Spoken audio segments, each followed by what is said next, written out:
Hey guys, welcome to a stream. This is Rod Arriagada coming to you live from Opaskwayak Cree Nation here at the Veterans Hall or OCN Veterans Hall in Opaskwayak Cree Nation, Manitoba. We're here today for the community safety meeting, and it's Wednesday, May 6, 2026. This meeting will be running until around 9:30 p.m. today. We're going to have special guests doing presentations, including the Manitoba First Nations Police Service. There's going to be a few people presenting here, and we're not quite yet started, but we're about to get started. So let's just get into the stream, and we'll just wait for things to happen. They're just getting things going right now, so they're about to start. I believe they're having the supper, and after they're done having supper, then they're going to do the opening remarks. So let's take a look here what we have. This is the agenda for today, and they got a message from Chief and Council. That's the beginning. They haven't started yet. Opening remarks by Jennifer LaValle Bignell. Presentations by Manitoba First Nations Police Service Chief Jason Colin and Sergeant Lauren Melnick. Alan Bowles is going to be here as well. He's Staff Sergeant Alan Bowles. And then we have presentations from the Government Services Branch and the Opaskwayak Health Services Branch. And then once that's all presented, we're going to do the closing remarks. So it looks like they're just about to get started. I'm going to zip it and get these guys going. Welcome everyone to the safety meeting today, the community safety meeting. We're here to listen to all your concerns. The fight against the drugs and the gangs is getting worse, and we need all your input to combat this fight for the safety of our youth, our elders, so they can sleep at night. And our youth, we're losing a lot of them to these gangs because all they're looking for is, I always say this, sports. We got to keep them active. From 5 o'clock to 10 o'clock is, I can't say too much about the kids. Like, I coach them, and I'm losing a lot of them to the gangs. And I'm here to listen. I'm here to listen to all of you today. Thank you.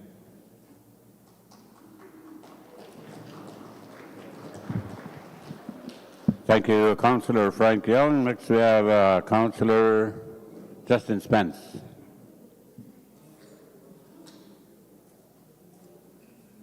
Thank you very much, Shorty. Welcome, like Relic said, here to hear you guys' concerns, bring them forward, ask the questions. We have the police here, housing, health, government services, all the branches that are here to fight, combat the fight against drugs. So, like you guys said, raise your answers, give you guys questions. We have some answers for them. And thanks, Cliff, for the food, and government services for putting us on. Thank you very much.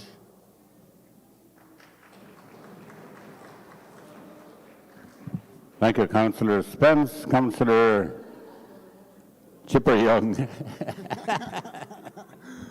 Good evening, everybody, and thanks for showing up. One thing that we want to do is hear your concerns. If you have anything to say, just say it. Everything's free here because we got to hear it. We're doing our part. We just got to need what you guys want, the community, because it's our community. We got to do it and get these people out of here. We got to keep it safe for everybody. Nowadays, you can't even go outside for a peaceful walk. You get bugged right away. But we got to do this together. It's a fight that all of us have to fight. Thank you.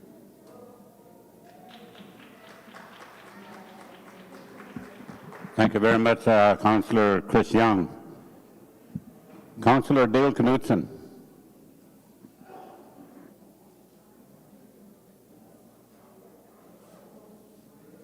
Good evening, everybody. I'd like to thank the staff for putting this on. I'd like to thank the community members for coming out, the ones that showed up. It shows that you care for our community and the well-being of our people. Like our councillor said here, we need your input to create solutions for our social problems. We have a lot of social problems going on at the present time, and we need your input is very valuable to us. I know I see a lot of elders, a lot of community members, a lot of staff. Feel free to open up, regardless if you're a staff member. You're still valuable. You still have valuable knowledge and input. And we, as a council, I know this council and our chief here, we like to take direction from the community members. So don't be shy to, or don't be scared to speak up, because there's no bad ideas. So thank you all for coming out tonight, and thank you, Shorty. Thank you to the staff for cooking a good meal, and enjoy. Thank you.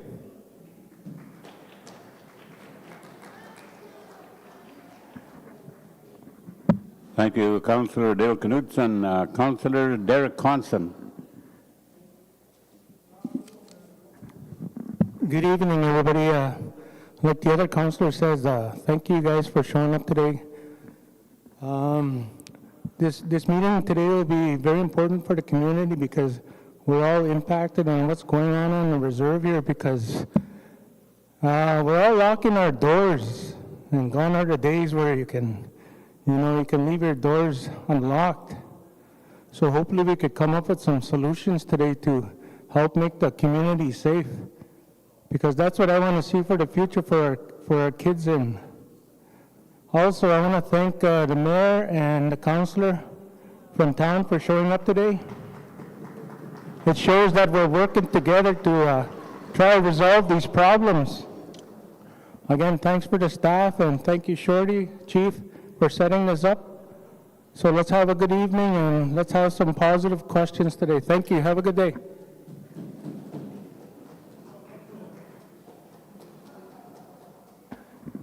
Thank you, Councillor Derek Constant. Councillor Joe Partridge.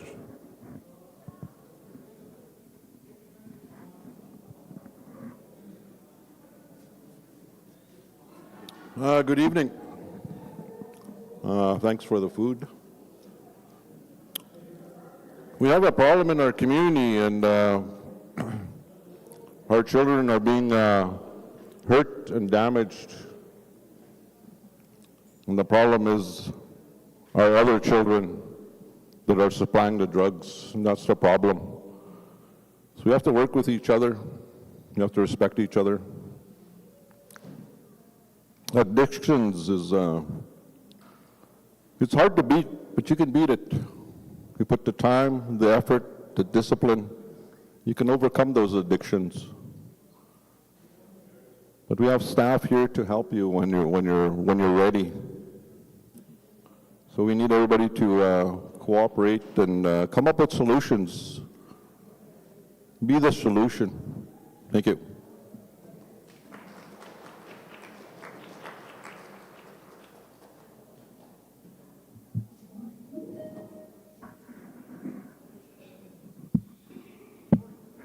Thank you very much. Councillor Laurie Laughlin.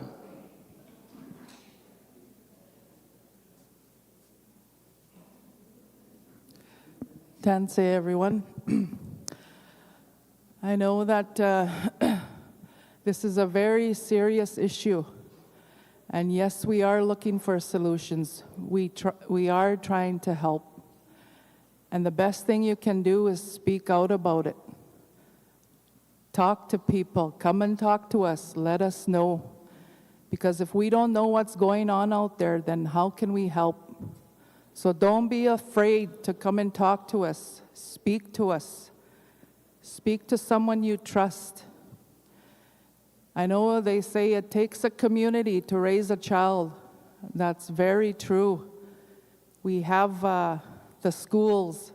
I'm sure they're doing their part, teaching the little ones about this issue. They need to be told too, at their age level, what's going on. And they need to know that, it's not okay. It's not good to do this stuff.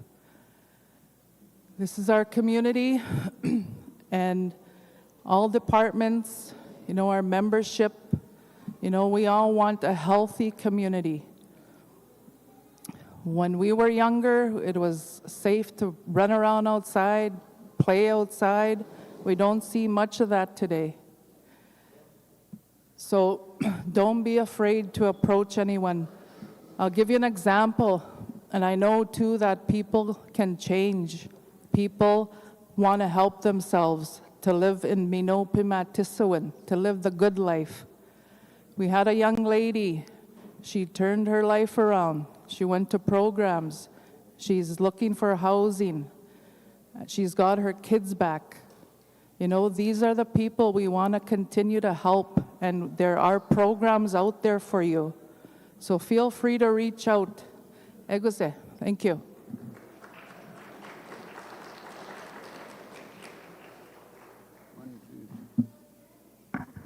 Thank you very much, Councillor.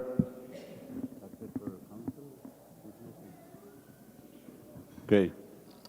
Thank you very much. Before we put the chief on the podium, I'm going to ask our neighbor to come and say a few words, Mayor Andre Murphy, and Carrie, if she wishes to say a few words. Mayor? Well, thank you. Thanks for inviting me here tonight. I was actually thinking I was just coming to crash for a free meal. That's what Dale had told me earlier, but it looks like I've got to come up with some words here. I'm always proud to say one thing, though, as you know, we're proud to be located, our community, on Treaty 5 territory, and I always use the term our good friends and neighbors, the Opaskwayak Cree Nation, recognizing that this is their ancestral lands, as well as many other Indigenous people and the homeland of the Red River Métis people. I know myself and the chief have had a few conversations over the last while, and you know, we always talk about this as really is one community. You know, we have to sort of make sure we're tearing down those silos that are there and look at this as a big picture thing of our community, because whatever benefits one benefits all, and this is what we're all about, and I think we're working towards that kind of a future, not for just today, but for many years to come. I also mentioned that, you know, we can't get there just in one step. We can't get there just tomorrow. There's no magic wand out there that's going to change everything overnight.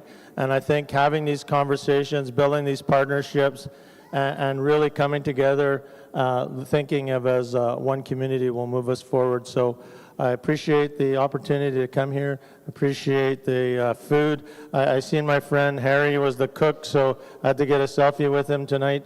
But that's, thank you so much for.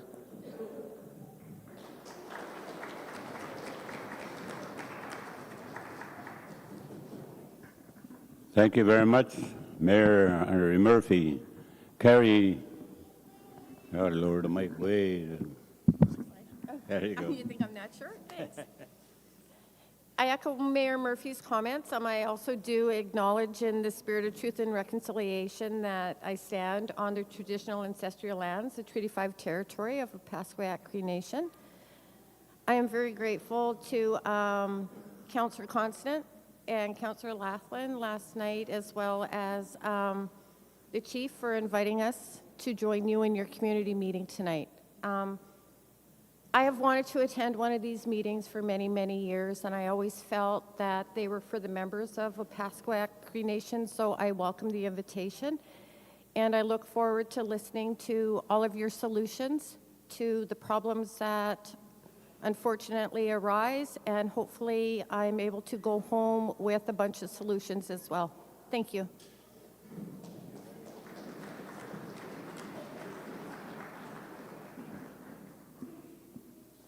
Thank you very much, Carrie. All right, call to the podium, Chief Michael G. Constant. Yeah, good.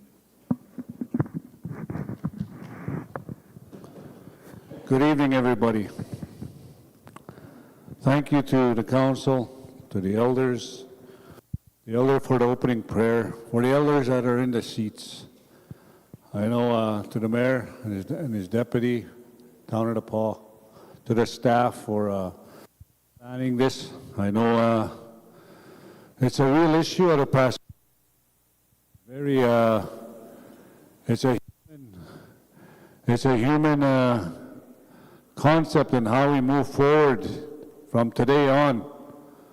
We're all impacted by this. We call addictions, gangs, the activity, drugs, all of that. We have young people, young babies sitting amongst us. So be mindful of them, that they're here to listen. They're here to understand and what we're preparing to move forward in a good way for Opaskwayak and Manitoba. I know your hearts are full of worry. Your minds are you're full of stress. We are too. The staff is here to listen and participate through an exercise on how we're going to move forward as communities, because what lies in Opaskwayak lies in Nepal, and vice versa. And you know, planning tomorrow is the best plan you can prepare for the community. So I thank you for taking your time, for coming out this evening and listening and participating through our healthy discussion. So I know all of you care because you're here. Each and every one of you.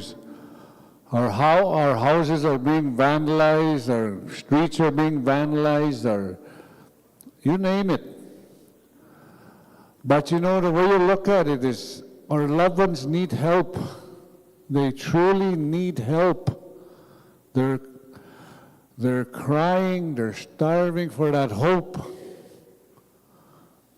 And it's at this time, with these kind of settings, that we sit down and go through a hard but caring process.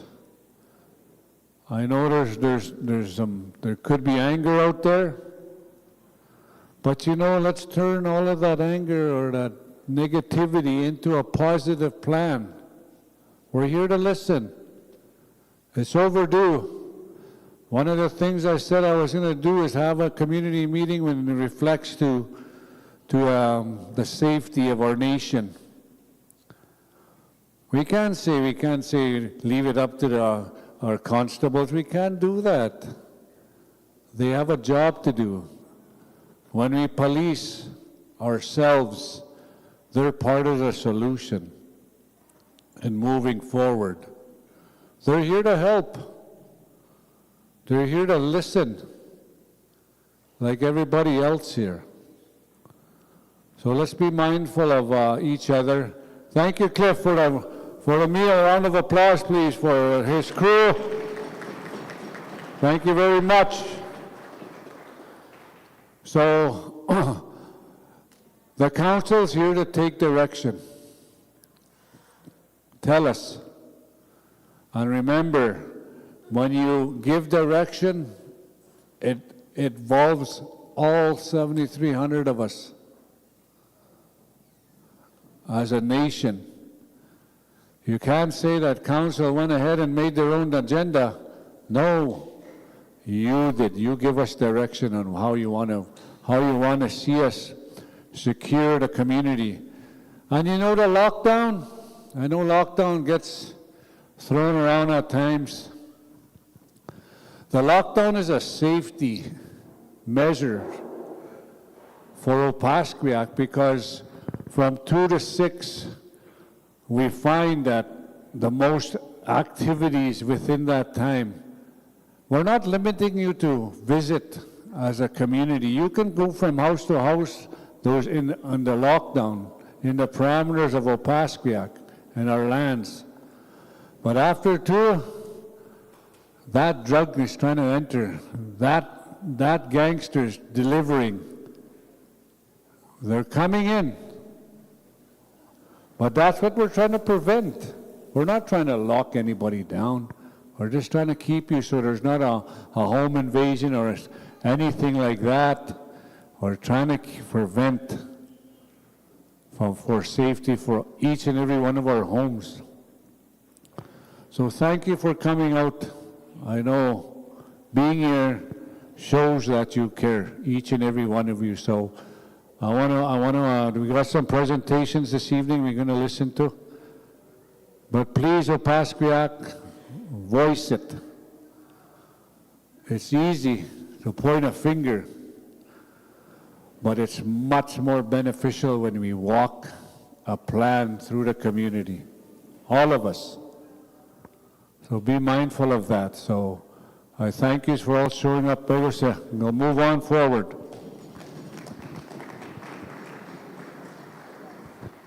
Thank you very much, Chief. Received the message. Councillor John Paul Martin sends his regrets. Jennifer LaValle Bigna is unable to be here. She's dealing with family issues. So I'll ask Ulu to come and say a few words, very few words. Just kidding. And then we'll go right into the Manitoba First Nations after I read the rules of the Assembly. Thank you all for coming, and on behalf of the executive staff and the EDs, we want to welcome you. We want to listen to you, hear you, take notes, and go back and execute whatever we decide here today. So please be free, say it the way you want it to happen, and let's be respectful. And we have some door prizes here for everybody. Please keep your ticket very well. Thank you. Thank you. Thank you very much, Ulu. The Opaskwayak Cree Nation Community Meeting Guidelines, Community Safety Meeting, some guidelines we ask the membership to follow and the presenters. In order to ensure a respectful and productive meeting for everyone, please follow these guidelines. Meeting expectations, respect all speakers, listen without interrupting, allow each person to finish before responding, speak one at a time, wait to be recognized before speaking, use respectful language and tone, no personal attacks, raised voices, or disruptive behavior, stay on topic. Keep comments relevant to the meeting topic and discussion. All questions are welcome. We encourage open and honest dialogue.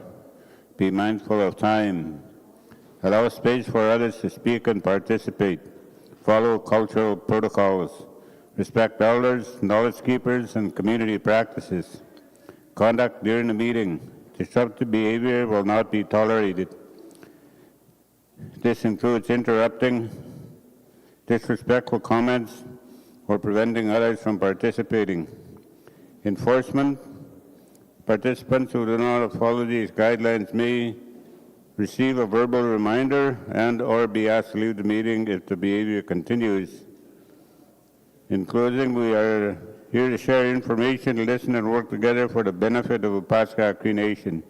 Thank you for your respect and participation. Our first presenters are the Manitoba First Nations Police Service, Police Chief Jay Colin and Inspector D. Hunter. This is a virtual presentation. Okay. Okay. And followed by Staff Sergeant A. Bowles and Sergeant Laurel Melnick will be presenting in person.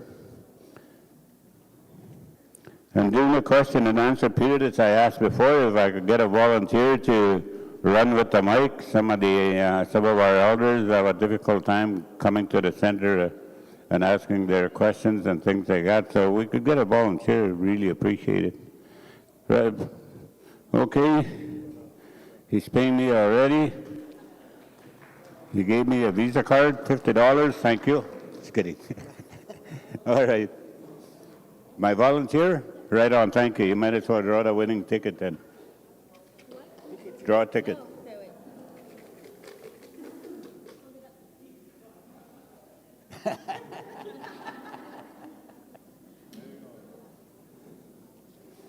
All right, this is for a $50 Visa card. And winning ticket number is 230493. 493, Roberta? The mic is right there. 493. There we go.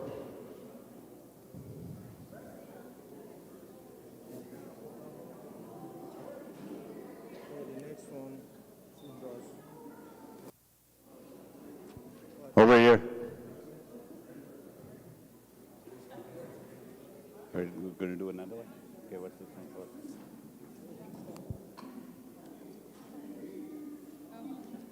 493? I'll nominate Joe. Yeah. That's it? There we go. One time only? Thank or you. what? All right, one more draw. Well, the winner will be the winner of 2 switchback heated chairs.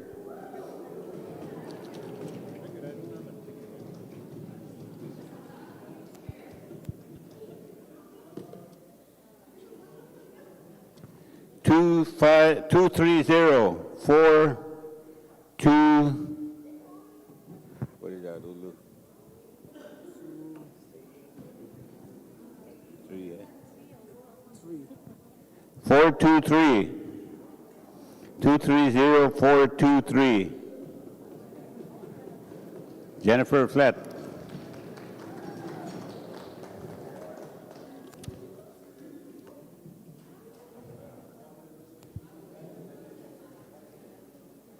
Perfect weather, Jennifer, for these chairs.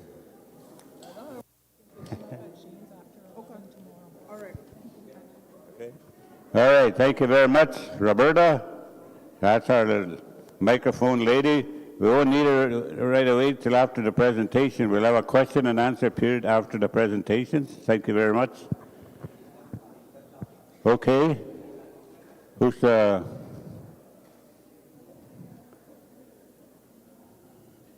where's the virtual presentation?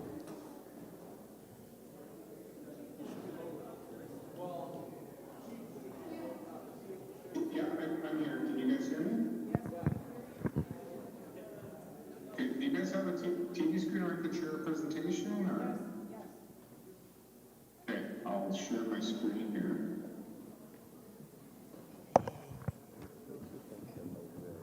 Okay, sorry.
Provide an update on drug trafficking, address some of the gang concerns from our perspective, and outline some actions that we can do as a group. I think really, I heard one of the leaders talk about how this is a community issue, how we all have to work together to address it. I agree with that so much, and it definitely is an issue where all of us have to work together to try and address these specific issues. So our commitment from our police service is to work closely with you, and we want to make sure that we keep you guys informed of everything that's going on and what we're doing. It's so important that we work together, not just the police, but at all agencies within the community of Opaskwayak. So I'll just go through some quick stats for you. Specifically, our staffing increase. When we first took over policing responsibilities in OCN in 2021, we started with about 7 officers. As of right now, we're at 13 officers stationed up in OCN, and we're hoping to increase that over the next year or two to even more. So that's one of the biggest things we want to continue to do is increase staffing and increase support. There's some ideas that I think that we can look at when it comes to prevention for the community. We did pilot a project out in one of the other communities where we had a school resource officer stationed in the community, and it really helped and seemed to reduce calls for service at the school. And I think when it comes to prevention, education is one of the most important things that we can continue to do. The calls for service overall last year, we reached 2025 total of 5,495, which is our highest call volume for all the 12 communities that we serve. So consistently, we seem to get the most calls for service in Opaskwayak.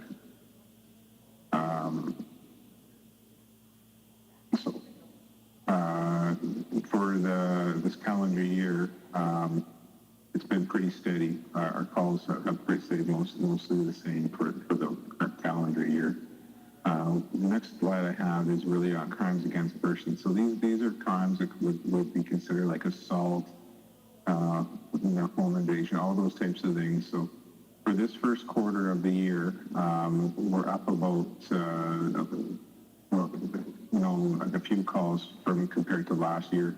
But what we have seen since 2023 is a steadily increasing each year for crimes against person. And again, that's everything from assault, aggravated assault, assault with a weapon, those types of offenses. So it increased over year, a total of 46% since 2023. So that there is a noticeable increase in those types of calls.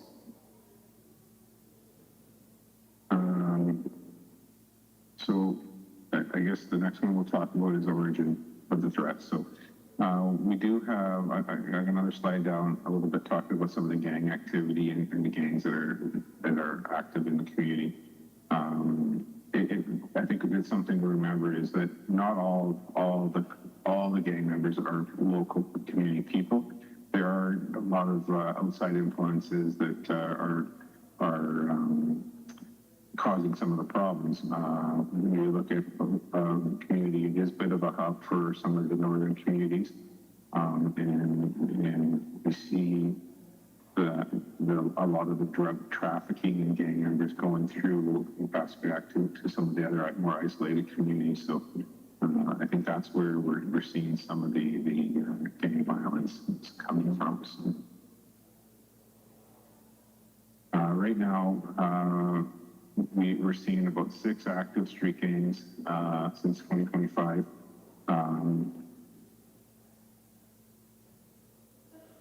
Again, they're really just isolated within the community. They're including from outside communities, including Winnipeg towns and other First Nations within driving distance. Their street gang dynamics have led to some increased concerns about gang rivalry, and we've seen some more violence in the last little bit as a result of this. Our service recognized that that this was a big issue, the gang issues, and not only your community. And I think that's something I want to stress. It's not just your community. They're all communities in the province and in the country are dealing with organized crime and gang and drug issues. So rest assured, you're not alone. It's a problem that is right across the province. So we recognized it in many of our other communities as well. So what we did is we created a crime reduction enforcement unit. And when I say that we created it, we're still pushing to get funding from the federal and provincial government to fund these type of specialized units so that we can provide a better, more directed enforcement on these types of crimes. So we haven't actually received any funding for this, but we feel that it's so important. We pull people out of different areas just to focus on this. So this unit was created about a month and a half ago, and well, I've been operational for about a month and a half.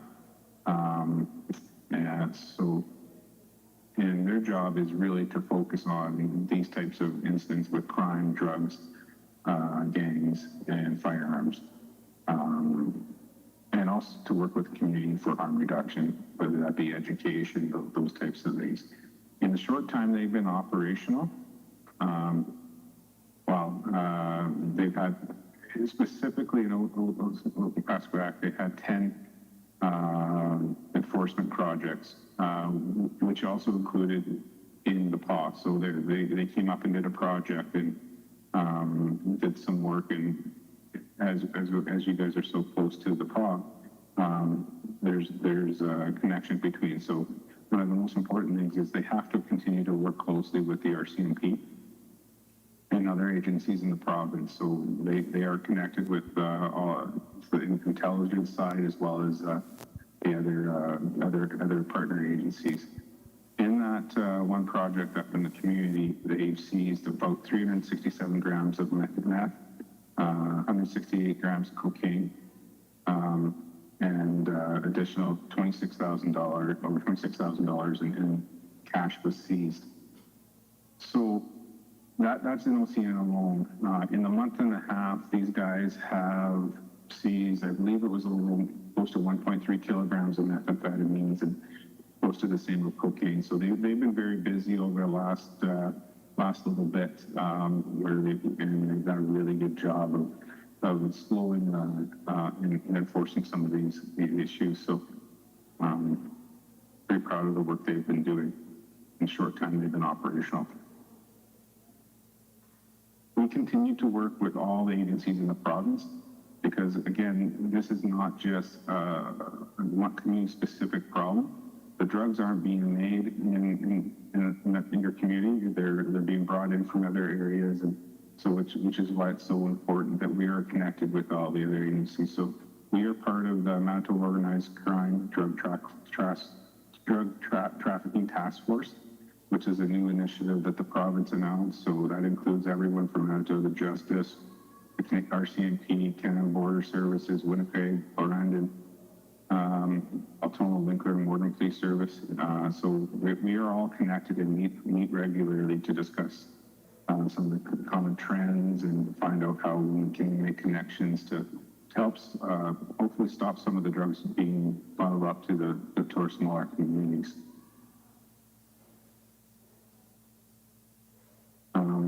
So some of the other things we've done from our services, we now have community outreach, 4 community outreach people in our service, one specifically dedicated to OCN.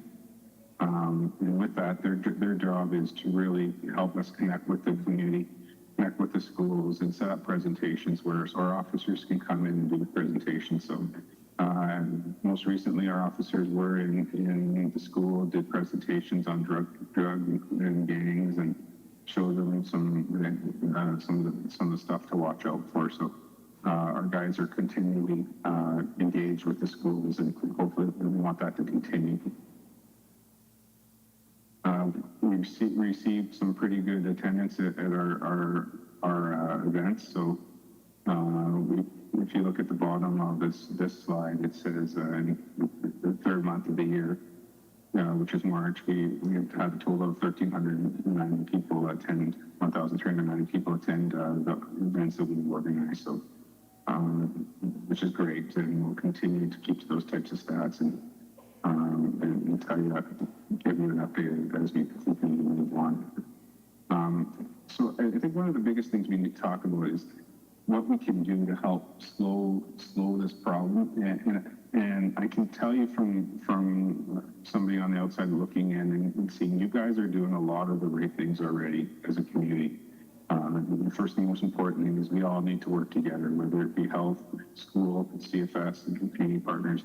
We all need to continue to work together and communicate and talk and not make these issues a secret. The more people know, the better it is for everybody, and we can hopefully work together to address the problems. a lot of the people that are stuck in the path are, in my opinion, often being used by some of the drug dealers that are outside the community, using them for their home, because they have addiction. So, I think that's the other thing that you guys are working very hard on, and I've heard some the plans moving forward for improving access to treatment. That is probably one of the biggest things we can do to address these issues is making sure that there's addictions, mental health supports available for the people that are recovering and wanting to get out of the life they're in. So the gang life that is. So strengthening families is super important, and engaging in youth with mentorship, activities, jobs, those types of things. These are all things that I think you guys are doing very well. And we as a service want to support that and help with mentoring any way we can. One of the biggest things is building community ownership, really reclaiming the public spaces, and watching out for one another is super important. And don't be afraid to report the issues that are happening.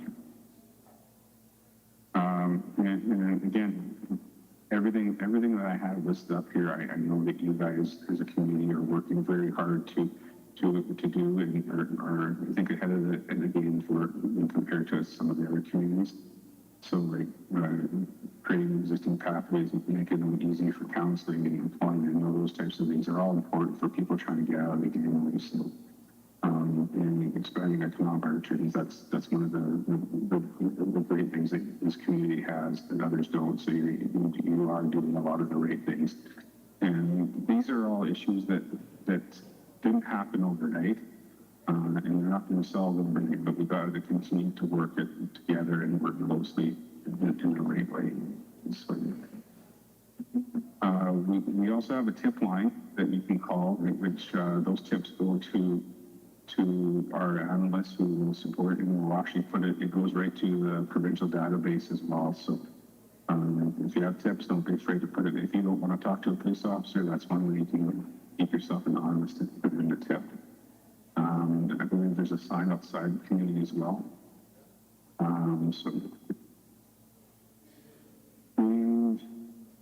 So this is kind of comes to the end of my presentation, and then what we'll do is we'll open up for questions. And again, Alan and Loren are there to help with some of these questions. They work in the community, and they're there a lot of the time, so they know a lot of the people, and hopefully we can work together to solve this. So these are all serious incidents, serious things, but we can't just stand still. We've got to continue to work and push back against these threats, and work to make OCN a strong, safe community. So with that, I think what I'll do is just open up to if there's any questions, and hopefully we can hear from our side if the director at me. So again, thank you for your time, and I apologize for not being able to be out there.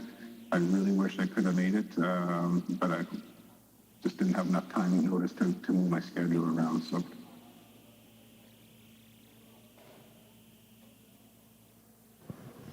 Okay, we have that's hello. Hello. Hello.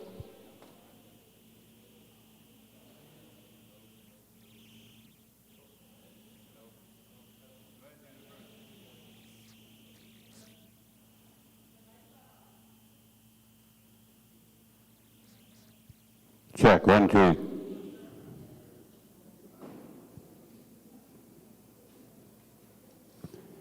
We'll entertain some questions here, then we're going to get a presentation from Sergeant Bowles and Sergeant Melnick, Staff Sergeant Bowles and Sergeant Melnick, in-person presentation.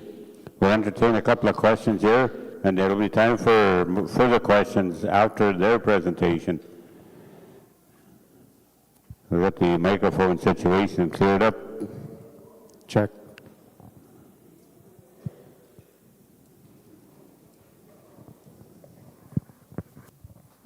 Check, check, check. There we go.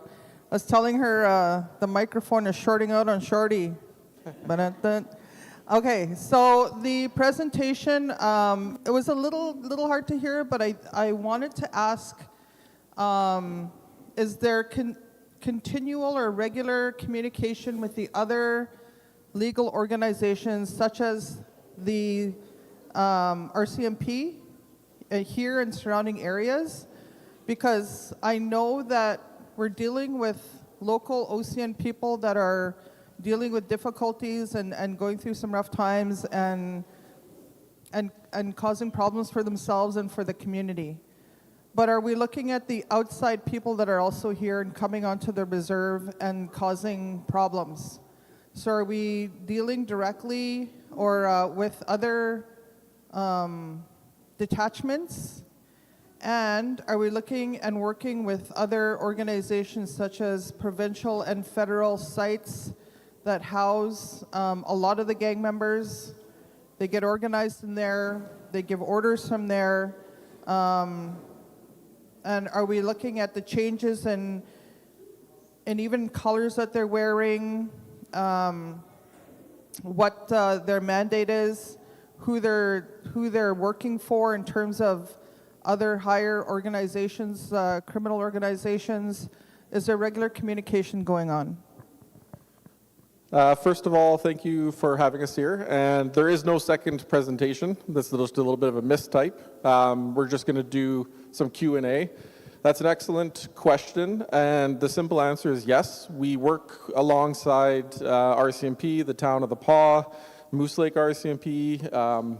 It goes on and on. There's so many different agencies, different branches, and different acronyms. I've lost track of them all. Every single day, all week, we talk to other people. That's the best way to share our issues because they're not just our issues. I can say that a big part of OCN's problems are brought in from outside the community. So we do liaison with them. We also speak with people outside of the province. A lot of these issues are Canada-wide.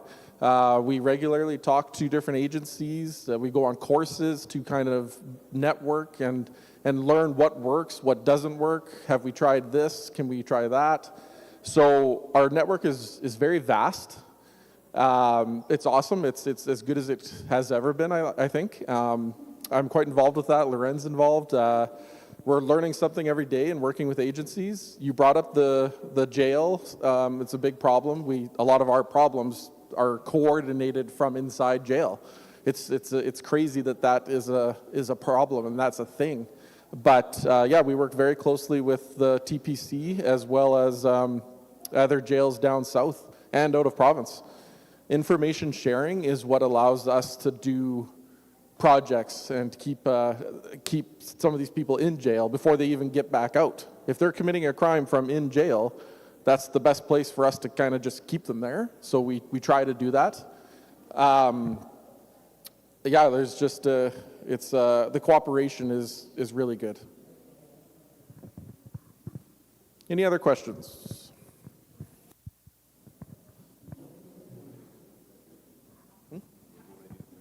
There is no other. So we'll just keep it. Okay.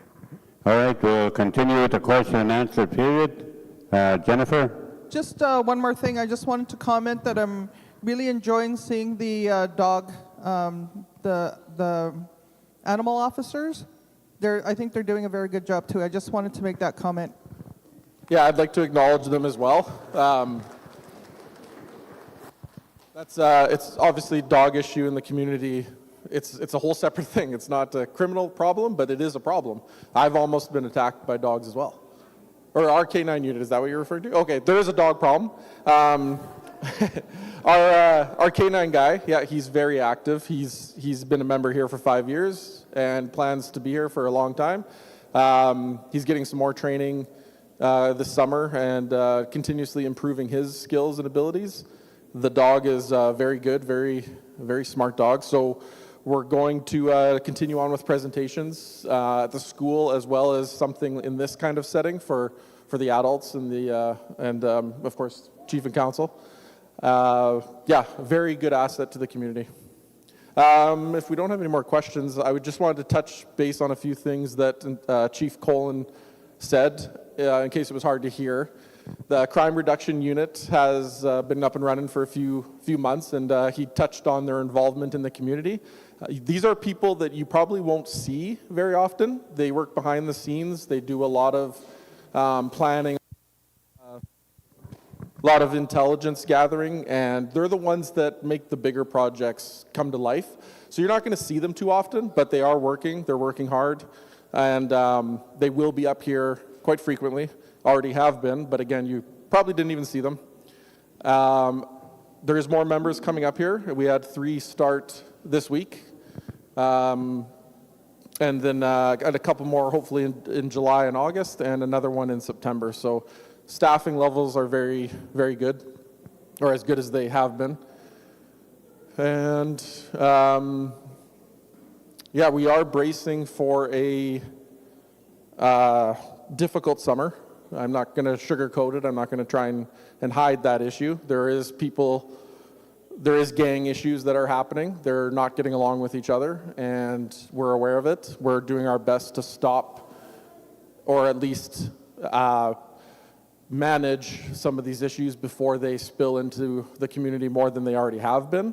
But we can only do so much. We're only 12 or 13 people in an office. We rely on you guys to give us information, talk about what's going on. You don't even have to come to us. It's where you leave a message and just talk about whatever you know, and then we do get it. I see every single tip that comes in. We act on every single tip, and if you want to leave your number and talk more, then somebody will. Furthermore to that, you can talk to your community. They let us know when you guys have brought something to their attention, and we'll do our best to act on it. Things don't happen overnight. Most of the information we get, there's a process. It does take time, but it is the job that we stand for, and it is what we like doing. So I can promise you that we will work towards solving these crimes, getting these people arrested, getting them help when you need it. A lot of the problems come down to alcoholism and drug addictions. That alone is a problem, and a lot of the times it's good people that have made a bad choice. And when we can, we offer help. We get people specialty resources. We work with the health center, and we educate as we go. That's what these meetings are about. But we're also trying to help people that come into our custody. And there are lots of people that have simply made a bad choice. And we want to help those ones as much as we can. Any other questions for me or Sergeant Melnick? Got one at the back there. Hello. Hello, my name is Gloria Asmis. I'm the general manager for the Utinike Mall. And we recently had an incident this past week with one of our security. I reached out numerous times for regular walkthroughs, especially in the evenings, because that's when they know, everyone goes home, and, they know that we only have limited staff, on shift. And then when we do call for backup, they only get the answering machine. So we need to work with one another, to decrease the negative activities that we're facing on a daily basis. So, yes, we just need more regular walkthroughs in the mall. Yeah, I know it's been something that we haven't kept up standard that we want to. It's difficult for us as well. On the slide there, 5,600 calls for service last year. It is difficult to get into the mall. We try to. The FNSOs we work closely with them, and they are going to be doing more throughout the summer. They've hired some more staff. We are committing to more walkthroughs and preventing stuff before it happens. We have some options there where we might set up a booth and do some educating and just be present in the mall. So we are working towards some things there. I'm not sure what happened this week. I haven't heard about it, but we can talk after if you'd like. And I know what you mean. The mall it's a spot for people to to get into a group, and that's where you get the fights and everyone doesn't get along, and they do it in the evening hours. We're going to be trying harder to be in there more often. And we had a question at the back. Go ahead. Good afternoon. My name's Janet Head. I just wanted to make an observation. After 5, it seems like that's when all the young people seem to come out, and I guess that's when they're more active. Anyways, it's something that I've noticed. But just a comment, because my nephew works with FNSOs, I just want to thank the FNSOs for keeping OCN safe, as well as the security. I worked with the MKO Mobile Crisis Team for 5 years, and it's a thankless job. Nobody ever patted us on the back and said, you did a good job. We worked right through COVID and traveled all over the north. So we were right there working in the front lines with the police and first responders, because we would go to the community when there's a death. So I know the work that you do is hard. You're the first ones that go to a crisis, and you see firsthand what's going on in our community. And I just want to know that you're doing a good job, and I really appreciate the work that you do, because I see my nephew when he comes home after a 12-hour shift that he's just beat.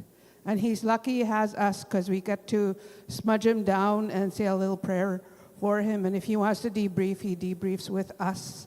So I don't know about the other FNSOs. I know they don't have somebody to talk to right after, but I really appreciate the work that you do. It's because you're out there, I feel safe. Thank you.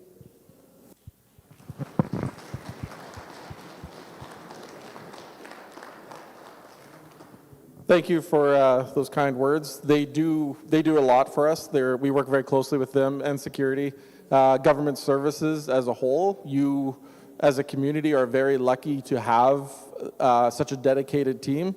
They work around the clock, side by side with us. They assist us with our job, we assist them, and we both assist you guys in the community. We wouldn't be able to do it without them. Fantastic help, fantastic resources.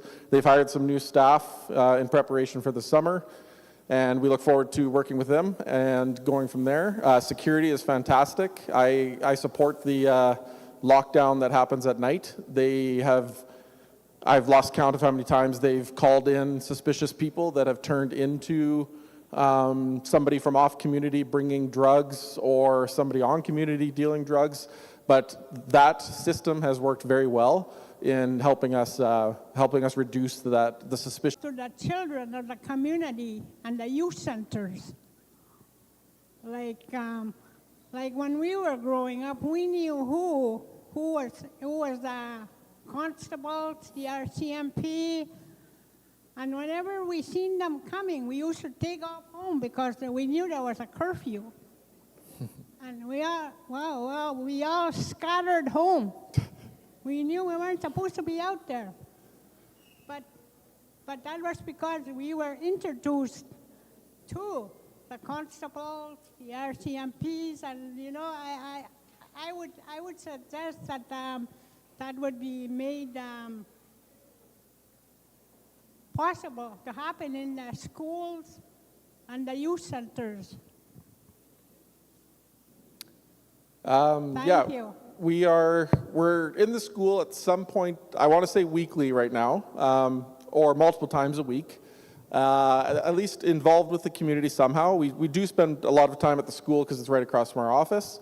Irene has done wonders since she started with us for planning and getting our members more involved.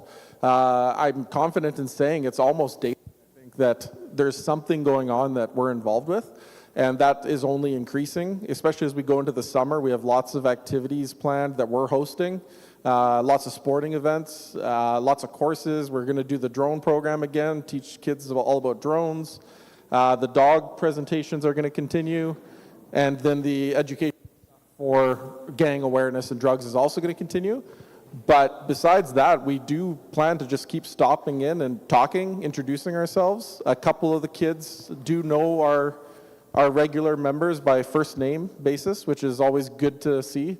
We are part of your community, and we all live around here, and it's a good thing when the officers are introducing themselves and becoming more, creating that connection. So it's the highest it's ever been, and we look forward to continuing that for the years to come.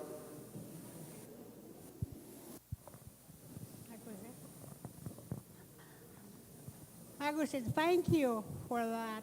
You're very welcome. And I must make a comment too, and your response time to calls are very, very efficient. Like, you know, if you need it there, you're like right there within, like not like an hour or whatever, but you know, you're right there when you're needed. And I must comment on that. I really appreciate seeing that in the community. When they call, you're there as soon as you can. Thank you. Our average response time is 4 or 5 minutes. That's way higher than the national average. That's higher than city police services, and that's the highest out of all the communities that we police as a service. I'm very happy of that number. I think internally the average is about 16 to 18 minutes. So being around the 4 minute, 5 minute mark is impressive. I honestly don't think we could be faster. So I appreciate hearing that, and I will let the guys know that their fast response times are noticed. We try to be there as quick as we can, especially when it's that high priority call where something's happening. We want to be there as quick as possible. Thank you.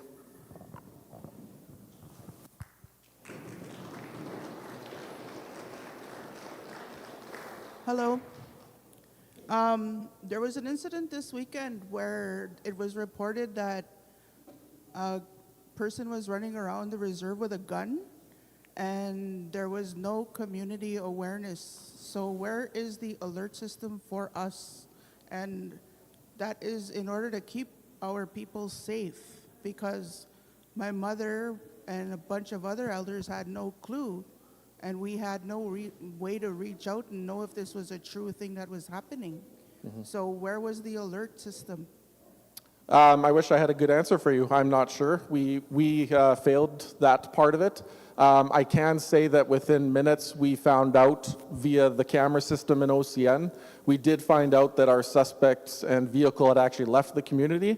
So maybe that played a bit of a portion in that decision. I wasn't aware of it, but that file is still being actively worked on, and we look forward to making some progress on that in the next few days. We were there as quick as possible. We had found out I think there was about a 20-minute delay from the time of the incident to police being called. But again, OCN has invested in a very impressive camera system, and we were able to use that very quickly to determine who these suspects were and where they've gone. So that's something that I'm impressed with, but you're right, we should communicate to the community more, and it is something that we're working closely with government services, and we're working on our own system to send out alerts to a specific community. I look forward to talking more about that sometime in the summer, but there is going to be some big progress there. Thank you for that question. And the previous questions, I will take responsibility for that. I know there's human error, there's human communication. We all rely on our safety. We do have a presentation, but not in the next, but it should have been done right away because of safety in the area. I truly apologize for that. And looking at those a system that's going to make the community feel safe in that moment. Because there was a lot of worry out there in the community, knowing shut your doors, lock your doors, shut your curtains. Nobody needs to live in that kind of environment. And I will enhance that process immediately when there's safety compromised, that it will go out into the community right away. And I take full responsibility for that miscommunication and that unsafety that you felt, that you will feel safe in the next incident. Okay? Thank you.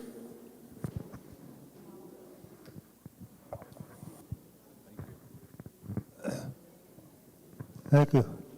A few questions. I hope I'm not overstepping the authority of what needs to be done here. But since we have the Manitoba First Nations Police Services here, I know we have a huge problem in terms of the trucks that are being circulated within our community. I would like to see some kind of action being taken realistically. If it's, we all know where some of the people that are affected are really, they're not really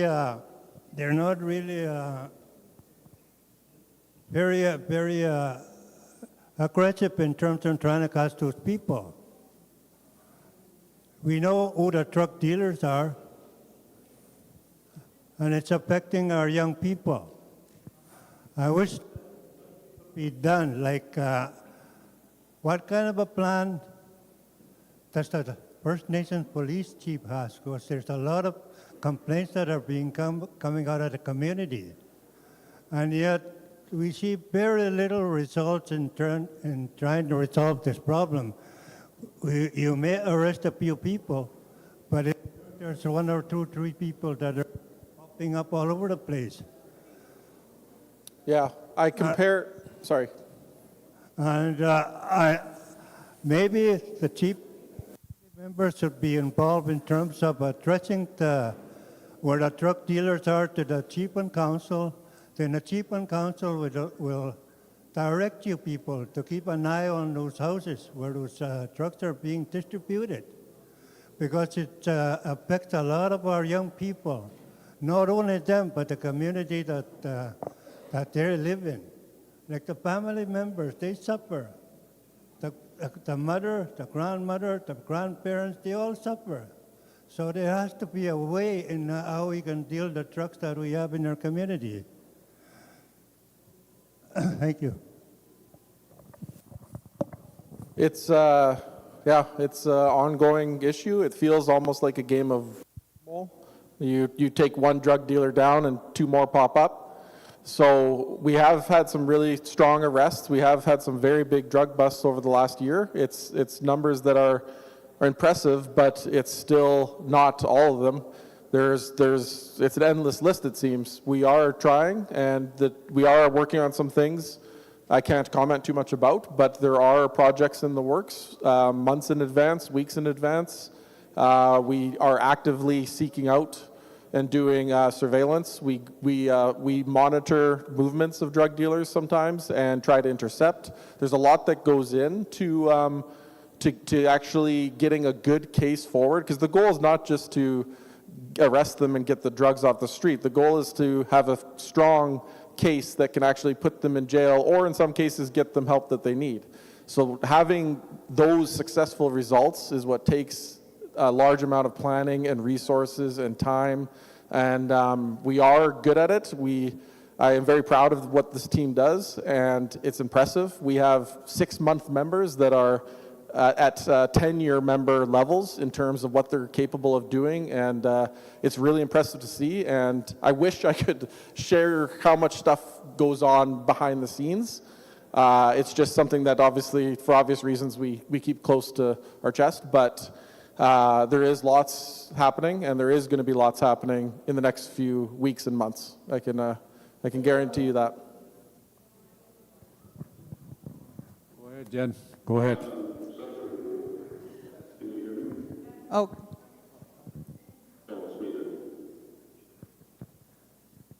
Yeah, we can hear you. Yeah. Are you able to hear me? Yeah.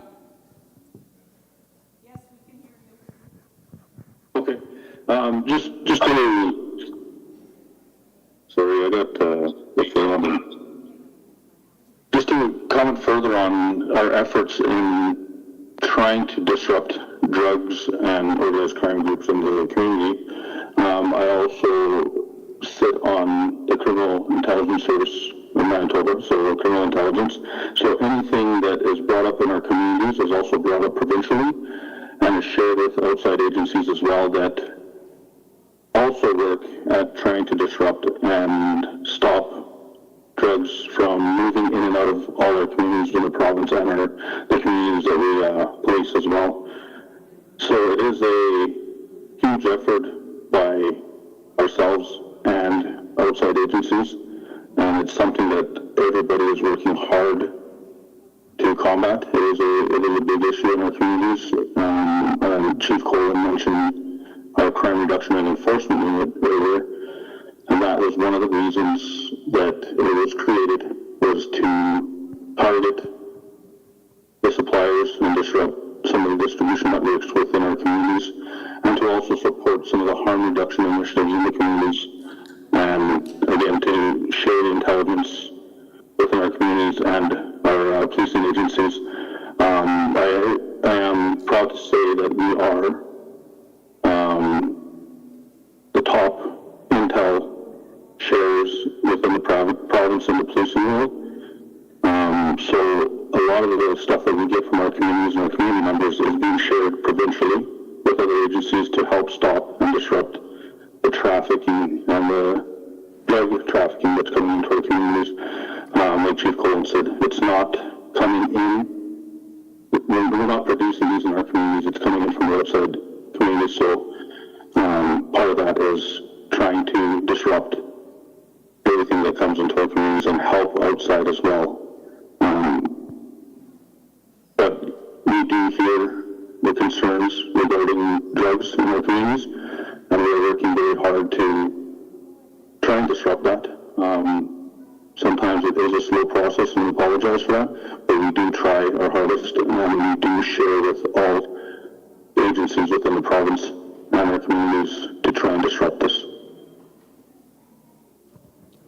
Thank you. Thank you very much. I know some of that question the elder was asking and referencing to falls on the table of the council too, and how we move forward strategically, and how we're going to address the units that are trafficking.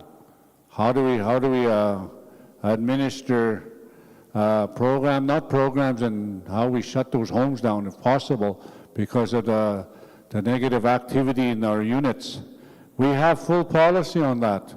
We have full policy on those things, and that's why we're here to listen. How do you want to move forward in those units? How do you want to move forward as a community to make those tough choices? We're ready to make those tough choices. We need the community to let's all stand up together to do this together, so we can sleep next month or tomorrow, so knowing we are addressing it, not talking about it. We need to address it. We need to have a plan and how we're going to assist the housing board and the housing program, that this activity in those units. That's what we need to. Tell us to make the tough decisions, we will, because that tough decision is coming from you. That tough direction is coming from you, and we're here to listen and move forward so we can make those tough decisions. Thank you, dear elder, for that. I felt I needed to answer part with his answer too, because they're a service provider, a safety provider. We're the council that administers the community on your behalf, so we have to take some responsibility on how we're moving forward as a plan in a community. So thank you for that, Jennifer. I really like hearing that. Thank you for saying that. The tough decisions are going to have to be made. And it's not only at the council level, it's in the home. They're going to see parents, brothers, sisters, grandparents are watching a certain family member or two in the home, and they'll hide them, or they'll be like, I don't know what they're doing and I don't want to know what they're doing, or they do know what they're doing, but they're turning a blind eye. And that's why I was happy to hear about schools. and talking about giving that early information. But I know I've been talking a lot, but I'm just so excited we have a forum that we can ask questions and get an answer. But one of the things I wanted to ask about was sexual trafficking and sexual exploitation, especially of our youth, and what is being done about that, because I know a lot of people aren't even aware of even young girls being asked to give a very racy picture to get $50 or something. That's exploitation. That's part of trafficking. And I want people to be very aware of what that is and what's being done at our detachment. Thank you. That's yeah, it's a very tough topic for a lot of people. It's a very lengthy topic, and I'd be happy to set up a actual presentation on that to educate, working alongside leadership here. I think that deserves its own presentation. It's just such a heavy topic. It's very sensitive. I don't want to get into those kind of details in this setting, if that's understandable. It's a very tough crime to investigate, but you nailed the points that your examples there, that is trafficking. If that exchange happens for money for a simple picture, that is now a victim of trafficking. And it's a very tough thing to fight, and it's just become more popular with social media and all that kind of stuff. So it's a hard battle, but I would happily be involved in another focused presentation on that.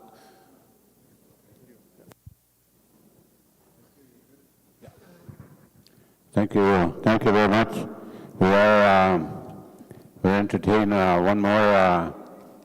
There'll be more question and answer period later on in the evening. We do have a couple other entities that need to make their presentations, government services and the health services branch. I have one more. So we'll give them that time, but we will entertain anybody else with any questions? Yeah. Yeah, go ahead. Hi. How closely are you working with people who are addicted? Because we have a drug issue in OCN, and how closely are you working with people who are using? Are you working with the Mental Health Act with the hospital, closely with the RCMP? We have a lot of family members in this community that are using and are addicted.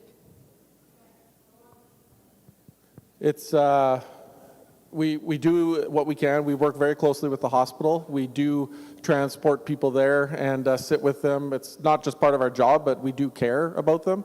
And we're not health professionals.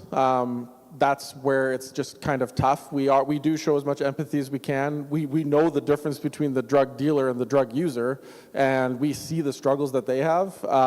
Usually when people are with us and sober up, they're a whole different person, and we have long talks with them. We do what we can as police officers, but we have a few members that absolutely will spend an hour, 2 hours sitting there, providing resources, pamphlets, education, contacts, as much as they possibly can to help that individual. But there needs to be more information on that, because I had to personally get the Mental Health Act enforced on one of my children. But I used to work for the court, so I know what the court does for that. And I think that a lot of families here who have people that are experiencing drug psychosis need to know that. I volunteer for the crisis response here, and there's a few of us in this group, and we're constantly visiting people in the community, and we update leadership. We update the chief directly. I think that's one of the things that needs to be really taken seriously. And I also want to express my condolences to so many families who have lost their children through violence. There needs to be more awareness. Thank you. I know. Thank you, Pauline, for those heartfelt opinion, because, you know, as a mother, it's near and dear to your heart when it comes to our children and the state of our children and our community. We're just one person that wants to help and contribute, and that's why we're here. We're coming up with solutions. And I know with, I don't want to take Glenn's program because they're going to present and they'll capture that demographic and that plan in their presentation that's coming up, and they'll have a chance to answer those questions that arise from the floor, because the health technical team, they have the numbers, they have the stats, they know moving forward of what they're going to do. So those questions can come to when they come to the podium and do their presentation. So with that, that's when we can have those questions answered for us as a community. And so you'll walk away knowing your plan and your concern is being answered. So knowing that's a peace of mind that there's a plan to your question and moving forward. So I thank you for that. If we need to move on to the government services presentation right now, and then we'll do a couple of the elder over there, she's not waving at me. She wants to ask a question. Thank you, Pauline. My question is to the Chief and Council. Is there a plan set for our young people that are struggling with their addiction?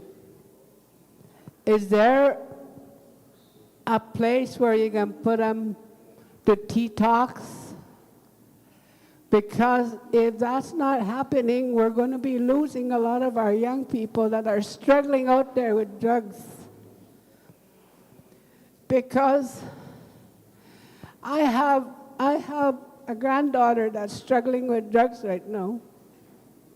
And I know we had to send her to another province to try and get help for her. But it didn't work. She got worse. In fact, we just about lost her. So is there a plan where you could put these young people in there? In a place, a detox, to help these young people that are struggling. And yet,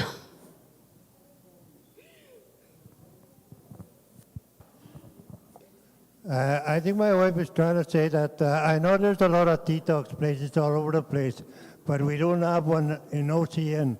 Maybe we can set up one in Stony Point or close by at OCN. That's what we need. We need one at OCN. Thank you. You know, when you hear a granny cry,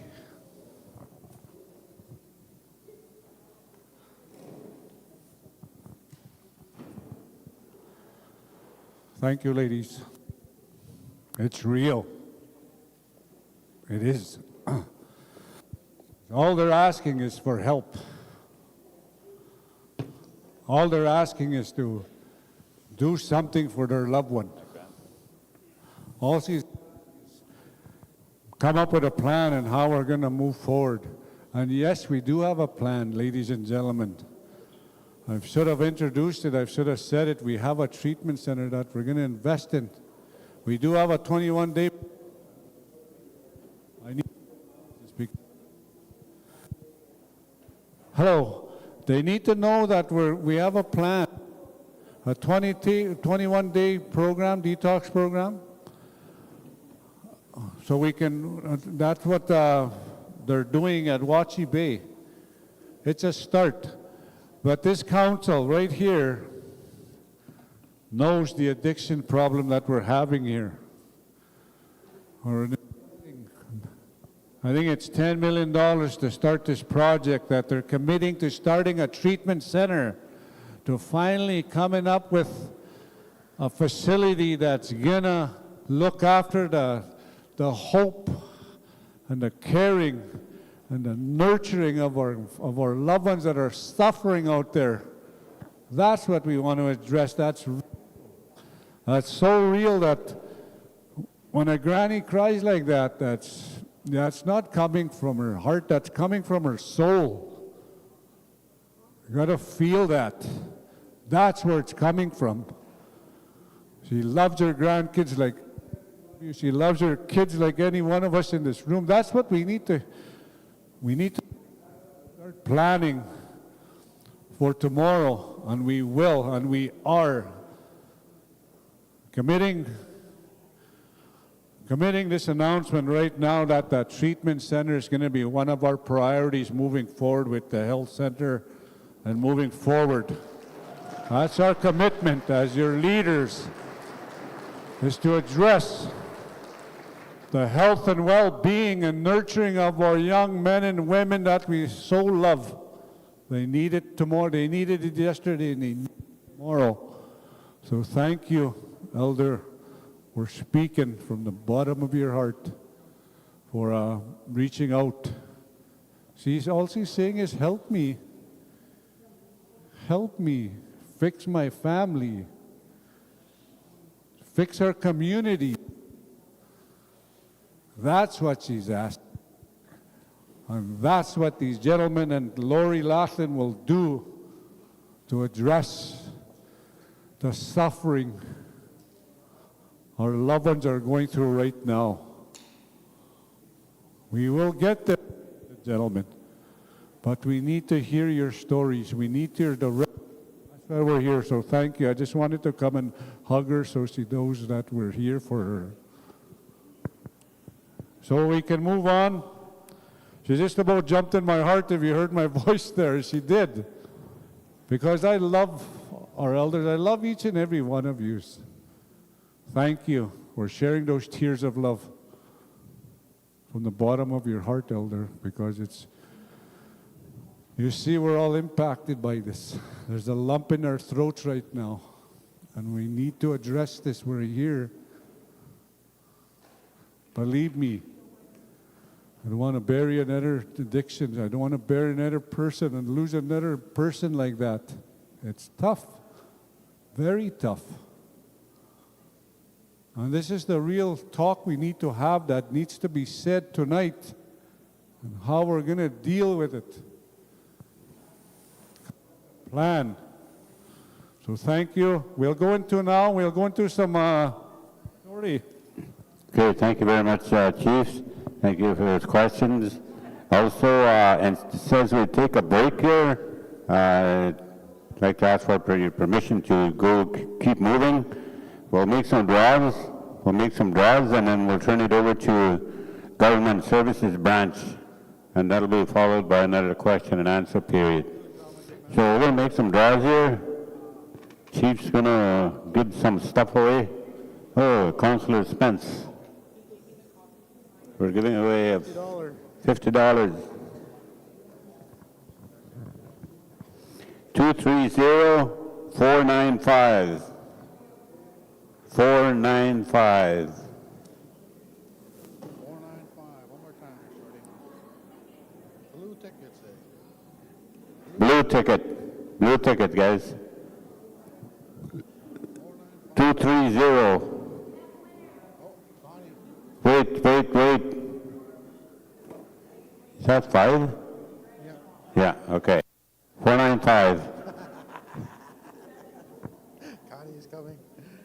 Okay. $50 visa. Okay, next we're giving away Danby portable air conditioner.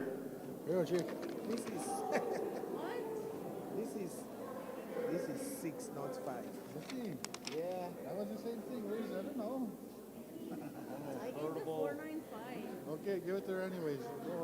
Danby portable air conditioner? Yeah, portable Yeah. air conditioner. Okay, air conditioner. Come on, uh-oh.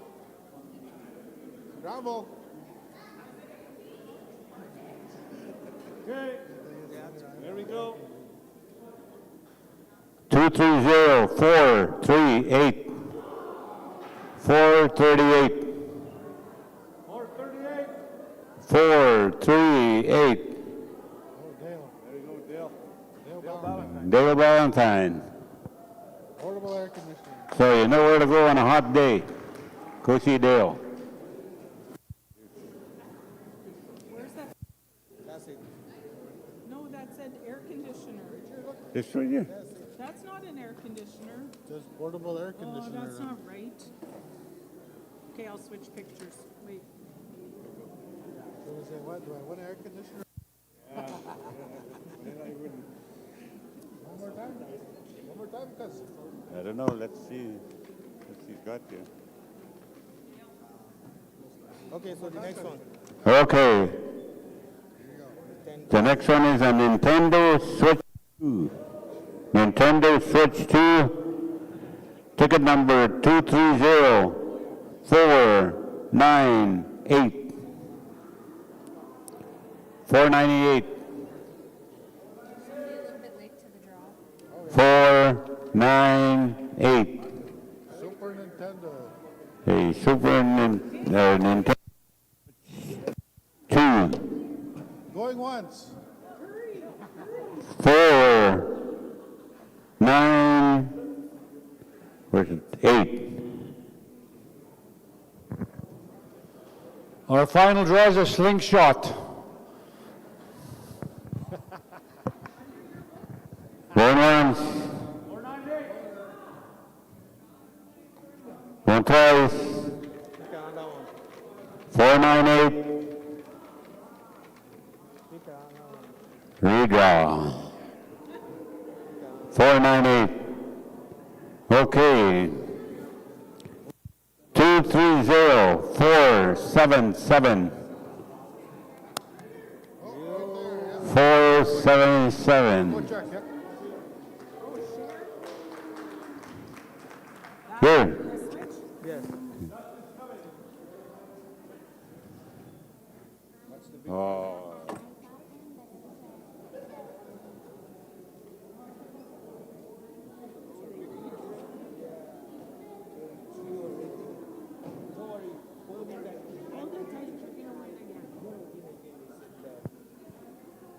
Okay, let's see. That's a.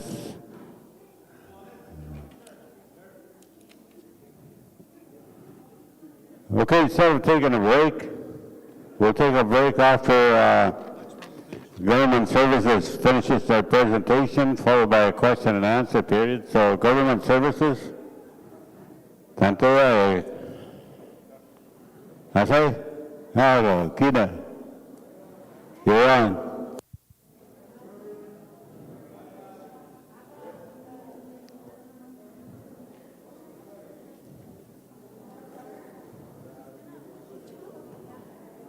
You need time to get ready? You need time to get ready? 5 minutes? Okay. Is that Laverne? Laurel. Laurel. Is that Laverne? Laverne, eh? Check. We'll get to Diane and I guess Laverne. You ready? We have about 5 minutes if you want to take a quick break. They'll be starting up. They're just setting up their stuff. Thank you very much. Manitoba First Nations Police. That would be Sergeant Bowles and Sergeant Melnick. And I don't think the others on the other side can hear me now, eh? Yeah, that's it. Thank you very much, guys.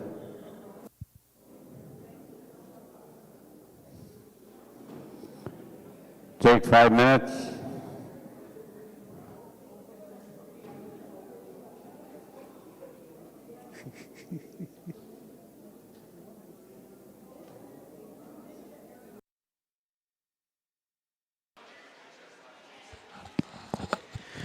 All right, so we are on a short 5-minute break, waiting for the meeting to resume.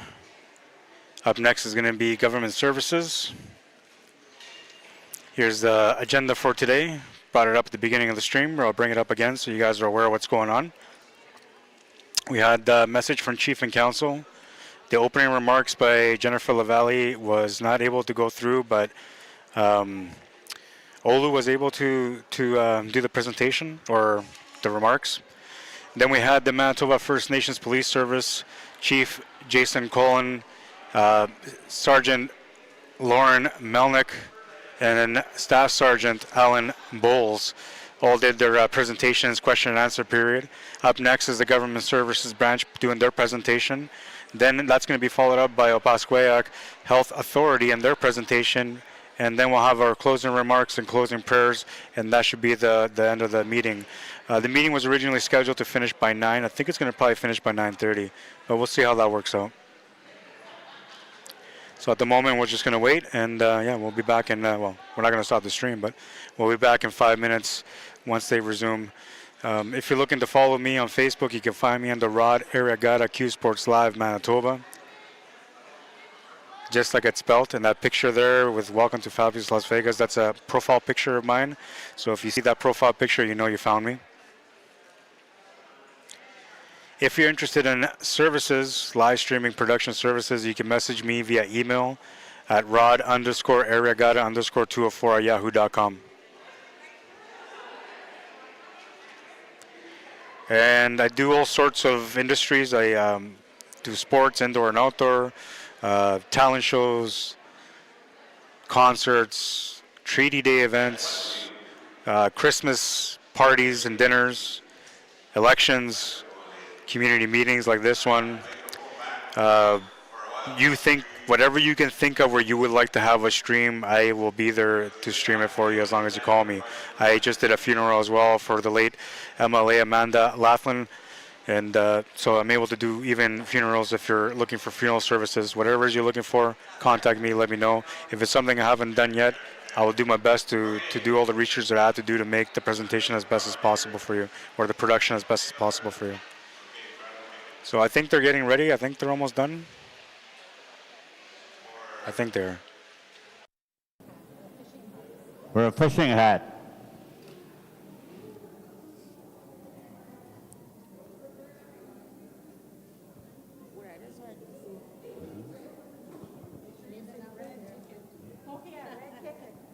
Red ticket.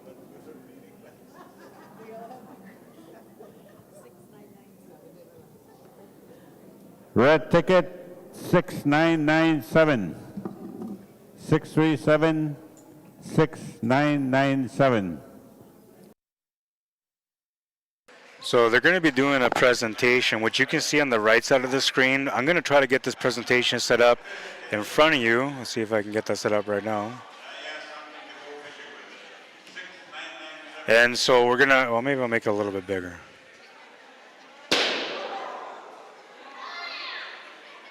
We'll do something like that so you guys can see everything there. So they're about to get started. We're going to have the picture-in-picture here with the slideshow that they have that they're presenting, and that way you guys will be able to see the person speaking plus what they're talking about a lot clearer than if you were to look on the screen through the camera. This is on the screen, so it's nice and fresh, good resolution. You should be able to read everything that they're presenting today. Just waiting for them to get started, and that's what we're going to do.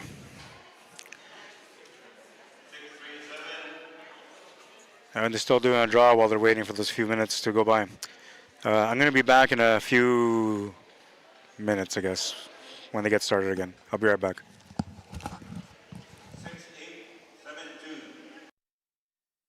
6872.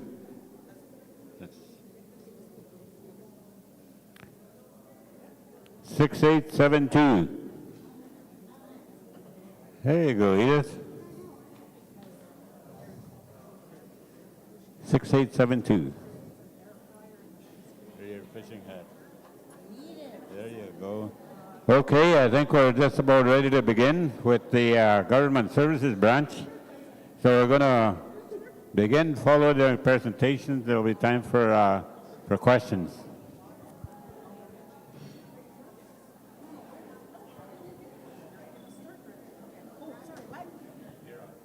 I'm on already? Nobody's back yet.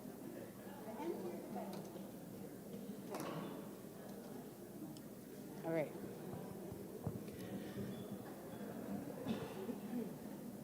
Okay.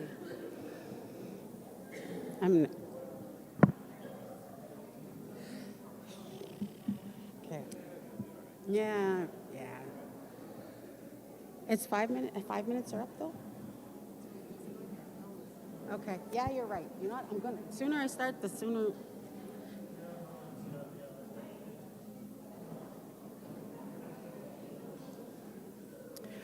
All right, I'm getting told it's my turn, so. Anyway, good evening. I am Laverne Constant. I am the Public Safety Manager for OCN Government Services. I just wanted to do a quick introduction and also an acknowledgement. I just want to acknowledge our presence on Opaskwayak Cree Nation, which is situated on traditional and ancestral homelands of the Swampy Cree and Treaty 5 territory. Opaskwayak, bordering the Saskatchewan River, has been home to our people since time immemorial.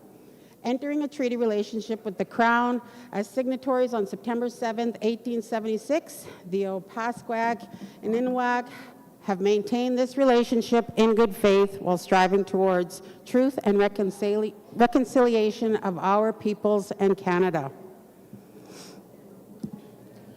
So for the Opaskwayak Cree Nation Government Services is pleased to provide the community safety plan that was developed by administration in 2024 and with very significant input and designed by the community members of the Opaskwayak Chief and Council. The message is clear that Opaskwayak has been experiencing its highest level of drug and gang activity in its strong and proud history, and transformation requested has begun. It has negatively impacted individuals, families, and community. The community safety plan has been and is striving to implement a number of proactive measures that will directly assist in combating the ongoing drug and gang activity that places our people in potential harm. It's important to note that the community safety plan is a fluid document and will continue to be amended based on community need. Public Safety Services covers a variety of areas for Opaskwayak Cree Nation. Fire and Emergency Services with an on-call and paging system. Animal Control, which consists of 2 7-hour shifts with on-call, with plans for admin support in the near future. Right now, we work along with daylight, so as long as the sun is shining, we're out there. For First Nations Safety Officer Program, we are now operating 24 hours a day, 7 days a week. Security Services is 24 hours. Majority work 10 to 12-hour shifts with 4 on and 4 off. Some shifts operate 7 or 8 hours, depending on the zone coverage. Surveillance is a 24-hour coverage. So for Fire and Emergency Services, there are 2 full-time staff, the Fire Chief and the Deputy Fire Chief. When fire emergencies happen in the tri-community of OCN, the PAW, and RM of Kelsey, volunteer firefighters from each of these communities attend when requested. This is done through a 911 dispatch service. There has been a long-standing informal mutual aid agreement, but have reached the end of the potential liability issues and now have entered into formal agreements with Town of the Paw as of 2025 and renewable in 2027. Other emergency responses have included search and rescue efforts for missing community members and/or individuals, or homes that may experience emergency response or require situations or locations to be cordoned off to assist the Manitoba First Nations Police. For animal control, the animal control program is led by 3 animal control officers that now work in 2 shifts during the week, with weekends as on-call providing animal control services to our community. They continue to respond daily to calls of aggressive dogs, abandoned, or concerns of animals being either injured or in potential harm. OCN Animal Control Bylaw was amended in 2024, replacing the Dog and Feline Control Bylaw of 1979. We are now planning for kennel options. Currently, our only solution is addressing animal control is to collect the dogs for destruction. Not only do animal control officers handle aggressive animals, but also receive continued extensive abuse and threats through texts, calls, and even in person. Our animal control officers now ride with dash cams and surveillance with live monitoring.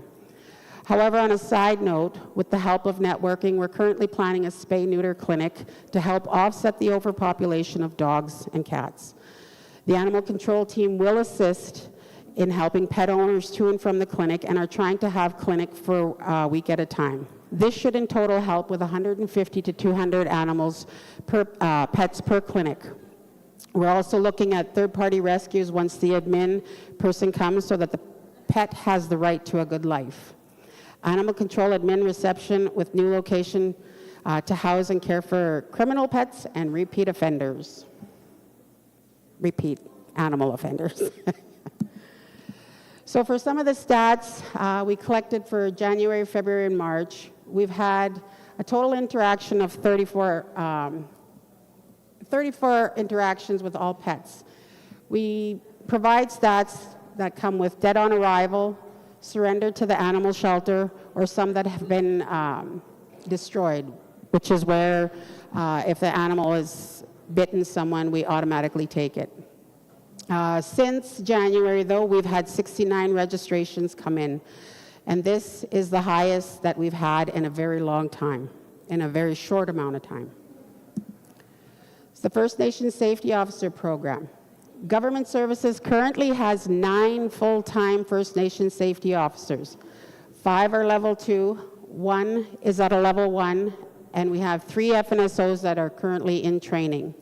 Together, they provide a community response service in partnership with the Manitoba First Nations Police Service. First Nations safety officers continue to work in tandem with security as well and patrol for 24-hour roles within the community 7 days a week. They also provide service for other events, entities in the community, and assist with whatever else the position would call for, such as affidavit of service, breakdown of unregistered living arrangements, and other programs in the Public Safety Department. The FNSOs play a very important role in ensuring community is safe with responsibilities that include the enforcement of the Intoxicated Persons Detention Act and assisting the MFNP in responding to dispatch calls. Such calls may range from intoxicated individuals, domestic disputes, assaults, missing community members, search and rescue efforts, to suicides and homicides. They conduct walkthroughs at the Otinike Mall on high traffic days such as social assistance or child tax, pension, etc. They also conduct walkthroughs at the Oscar Laughlin Collegiate as needed. They also assist with individuals being remanded into custody. They issue BCRs to individuals and provide service when required. The Level 2 FNSO also has the authority to issue speeding tickets. A very positive aspect to their position is prevention awareness that they deliver in schools on occasion and with the local law enforcement program at the UCN, University College of the North. The FNSOs also participate in local parades, special events such as Opaskwayak Indigenous Days, Trappers Festival, LGBTQ2S+ parade, and other events when requested. So for January, we've had a total of 231 calls, which range from calls for service, adults arrested, assisting with other calls, scenes, accidents, etc., assault with weapons, assault on others, to assisting with fire, child and family, infrastructure, drug and alcohol related. We've had 231 calls in January, 192 calls in February, and, I don't have March, sorry. But anyway, that comes out to 423 just for January and February. So for security services, there's security guard presence, which is amped up particularly on weekends or days where increased cash flow occurs, child tax, social assistance, pension, etc. 13 zones are patrolled throughout the entire community with beacon lights on for visibility, along with questionnaires for those that do not reside, such as unfamiliar persons within the community. Dash cams and GPS trackers are installed in the 4 additional new security vehicles, and we also purchased 4 more, so all 8 are now installed with dash cams and GPS trackers, and this ensures safety and accountability for the employee and the employer. They also receive further training to enhance their skills. We want to ensure that our staff meet the criteria we're asking of them to complete their daily jobs. So for March 2026, these are our roadblock stats.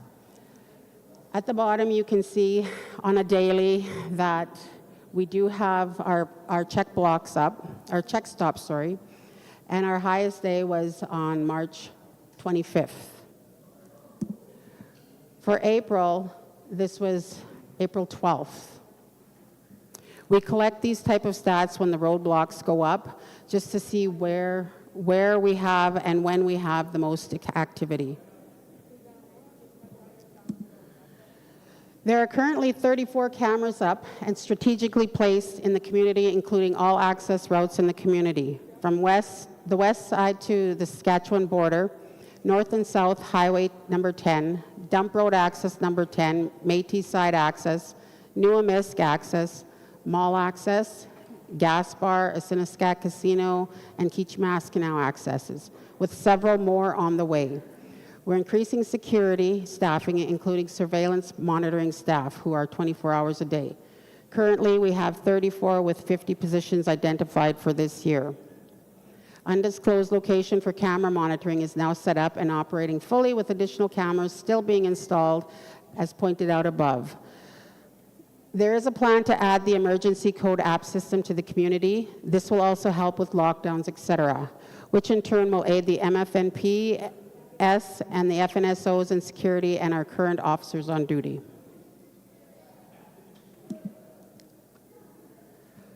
So for Band Council Resolution 03-073, the anti-gang strategy. Chief and Council, as the authority in OCN, is actively addressing the emergency situation by implementing the 4-page Band Council Resolution 03-073, which was June 3rd, 2003. That essentially banishes community members, band and non-band members who are deemed or found to be involved in the distribution of drugs or gang activity. Further, BCRs allow the First Nation safety officers the authority as well to remove all individuals from OCN lands if they are found to be in the community. This process lessens the amount of non-residents who continue to come on reserve. Individuals who are banished off reserve are also cut off on all OCN supports, including social services, housing, employment, and all other services available to law-abiding band community members. The Manitoba First Nations Police Service Partnership. OCN has signed an operating agreement with the Manitoba First Nations Police to take over policing services in OCN, essentially, which replaced the RCMP.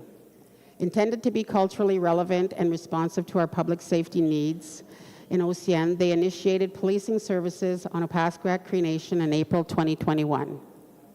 Government Services First Nation safety officers maintain their office in the same building as the Manitoba First Nations Police at 235 Waller Road.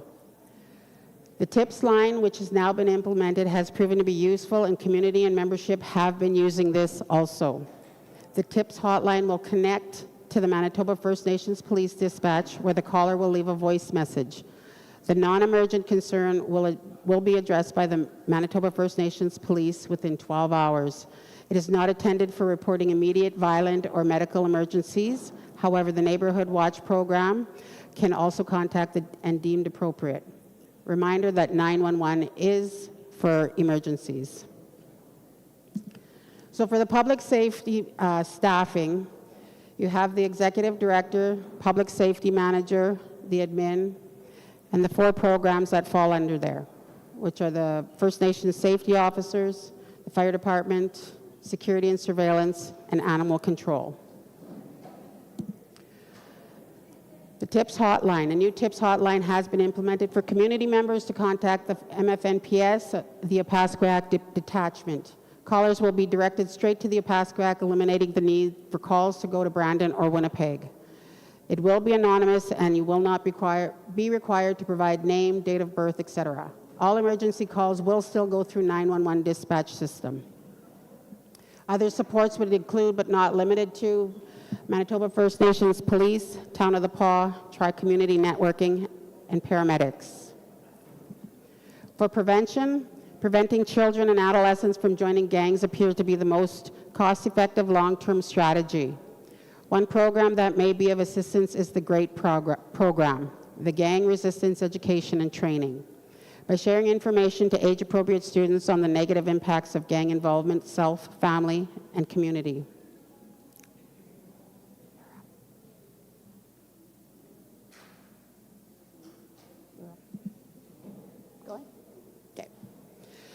For communication, anti-gang presentations for former gang members, impacts of gang membership, association, violence, etc.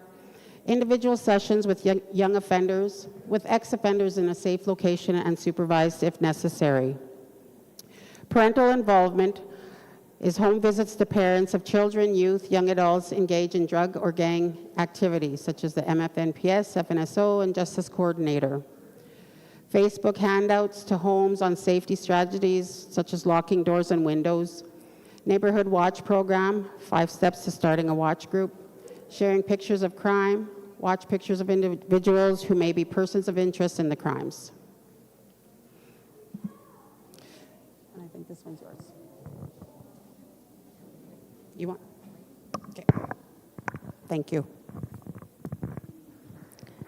Oh. You clapped too soon. Just to continue on with what Laverne is speaking to, we also have what is called our court diversion program.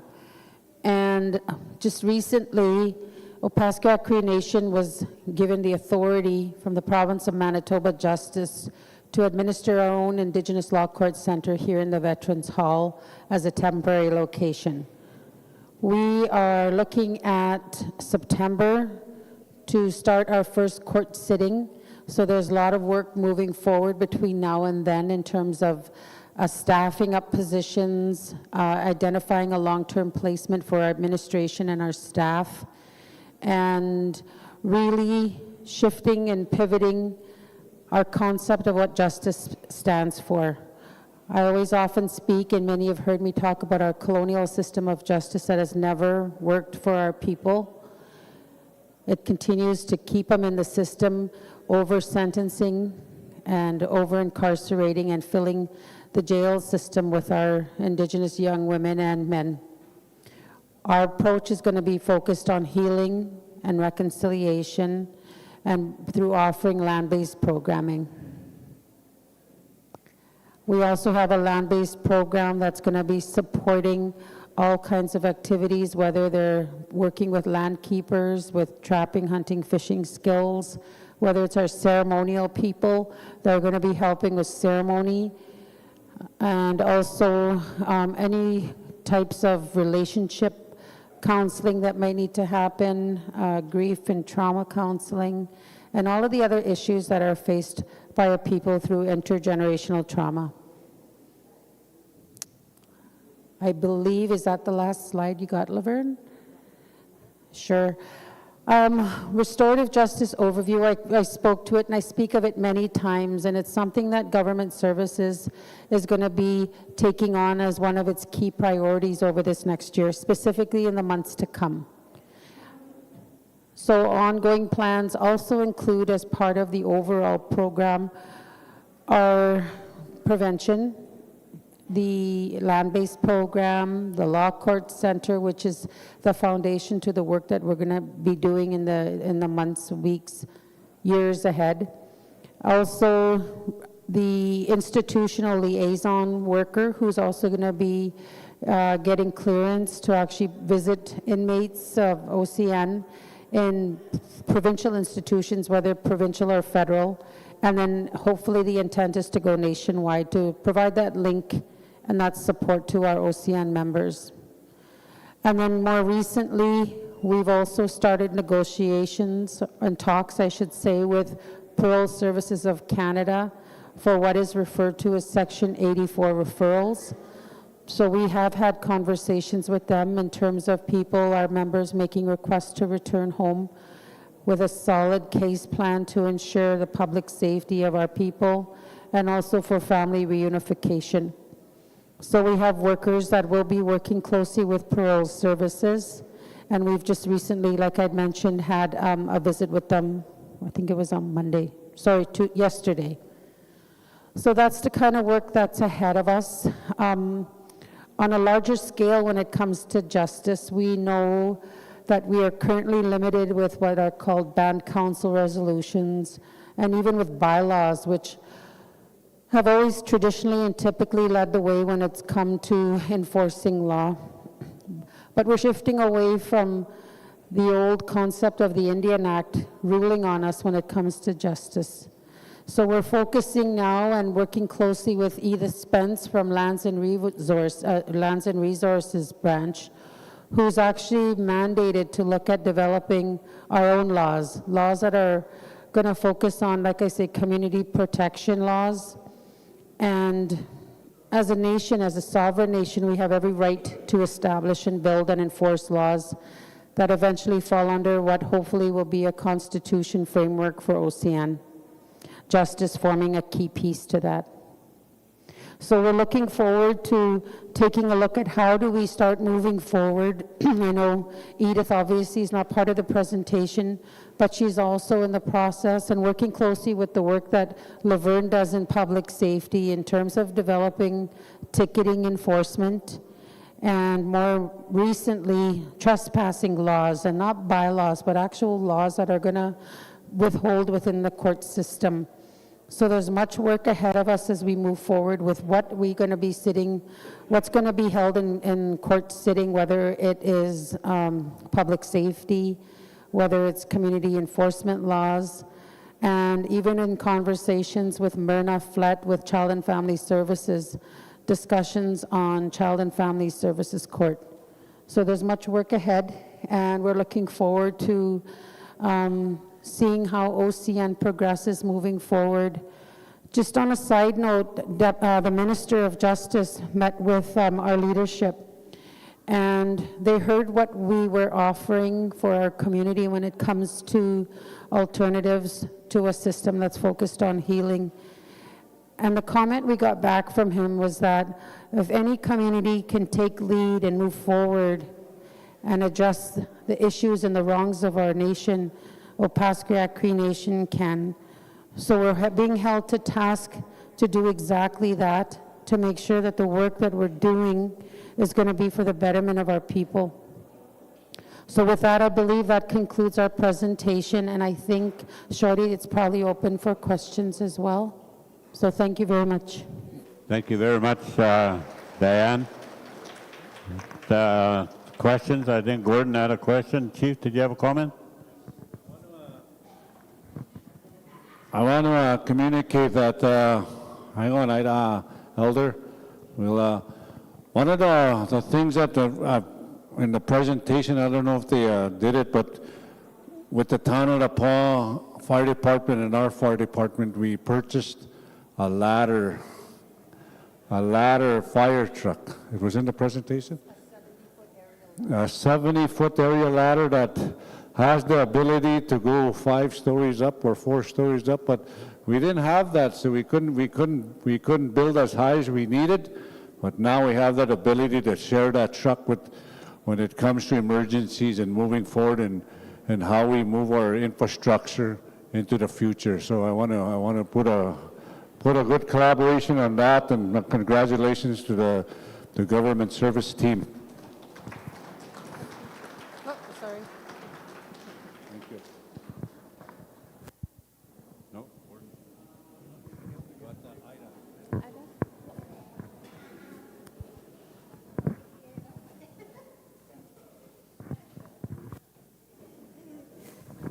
I don't know if it's the right place to ask, but past few years, I've been asking to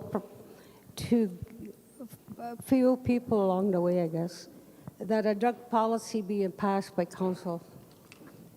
And what I've heard along the way is they take it to the personnel committee, and the personnel committee always finds something wrong with it. So they have to keep working on it. So I'm thinking that I'm going to say this in Cree. You understand Cree? And yeah, maybe Nora can interpret Norman Head. Ayo, tayo escucha gipit na ganimeno unasuin in the policy, that drug testing policy on employees, because you can do it. They do it on council. They do it to band members that are going to run for council and chief of council. So it can be done. Don't let anybody scare you of that. So that drug policy's got to be dealt with. Because us as members out there, regular members, we want a service that's sober people to deal with us and to do the work for council and within the administration. So I've said that a few times that I want people to help us that are good mind, good heart, because that drugs take your spirit away. See, how can you deal with people you don't have a good spirit? You'll come with bad spirits. There's another thing there. I don't know if the policing know us. First, this is personal experience. Me and my grandson went fishing at Moose Park. Just me and my grandson Adam. And on the way, we met up with a security. And I said, just watch to my grandson. I said, they're going to send someone. Sure enough, band constables. So I'm not aware or made aware to those people that there are certain people that are not bad people. And they should know us as elders. And I think that should be promoted to them, the constables. But the constables didn't do anything. One little glance and they took off. But this is what's happening, probably to some people that I don't think deserve that. And I promote that to my young people to keep an eye on stuff like that, how we're treated. And we bring those issues up. It's a safety concern to us. You know how people are. They promote stuff to others, and we get this treatment that we don't deserve. The stats there, I don't know what's part of your stats when we got checked on. Because I know they follow the police. Because I got stopped in town, thinking the policeman or constable asked me if I was drinking. That's what I mean. You know, try and recognize your elders and that you're not, everybody drinks. It's a personal stuff, but something that needs to be corrected as well. But yeah, but the drug testing policy is the most important one. I don't know why it hasn't come to council yet. Does it come to you guys yet? Yes, it has. This table, they want to initiate that. They want to start a process and not looking at the technical letters or technical whatever there. They just want the drug testing going. With our staff, we've all been drug tested at the election time. So we know this table is mentally clear and moving forward in a good way. So we will endorse that, we will move it. It's one of their priorities to get the drug testing mandatory with our organization, and how we move that forward. I know I can commend OES, Teresa Constant, put her ad up and said, can I be first with her staff, with her branch? So that shows initiative. So if it's going to go back, if it's going to funnel down from our table down to the branches, that's what it's going to do. So we need to, this table is ready to sign a document and moving forward when it comes to drug testing, because our organization moving forward needs to be with health mind, sound mind, and a good heart that needs to work forward for you guys. And if I can add, every month I get a police report from the First Nations police. I'll ask the floor if you want me to put this on the web. You'll see the monthly updates of what the traffic or anything that's coming out of their office when it comes to traffic, anything.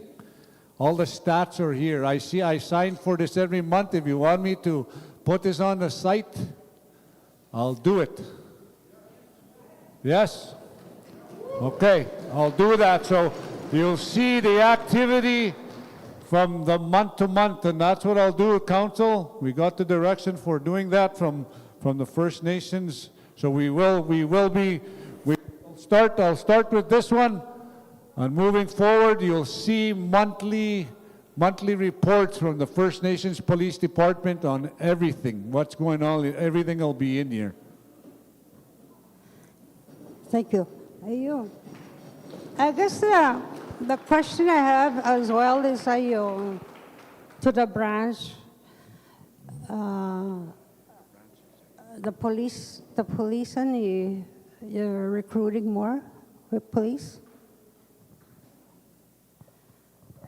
Are you referring to Manitoba First Nations Police, Ida, or the First Nations Safety Officer Program?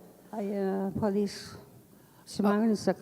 Okay, I think Alan was here earlier, Staff Sergeant Bowles, and I know that he did report that they have 9 currently.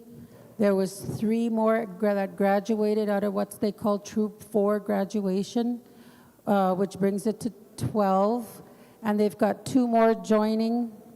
So by this fall, there'll be 15 police officers serving the community of OCN. And it's one of the largest policing staffs under the Manitoba First Nations Police. And there's 12 communities under that police service. So it really kind of speaks to the level of resources being allocated to OCN with a on-reserve population of approximately 3,650 on-reserve band members. Oh, yeah, okay. Did you know that, I'm just speaking what I hear out there, but they need a home, a place to live. So apparently the other First Nations, what they do with their policing program when they need housing, is they get RTMs for them, and they pay for, they charge rent. That way they pay them back. Maybe it's something that needs to be looked at to accommodate them.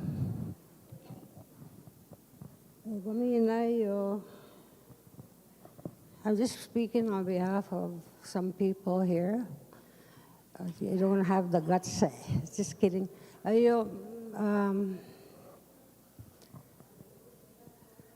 The pay is not good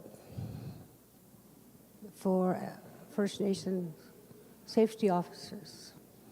I know you guys review the budgets. I don't know if they really ask questions about council, at the council level, to see if it's competitive. Salaries.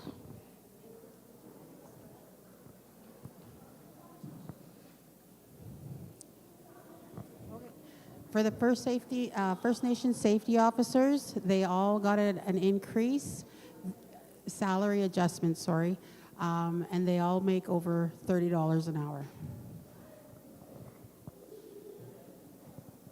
I know I work for the band. It's always been an issue, and it's still not resolved and brought up to a level that should be, I think.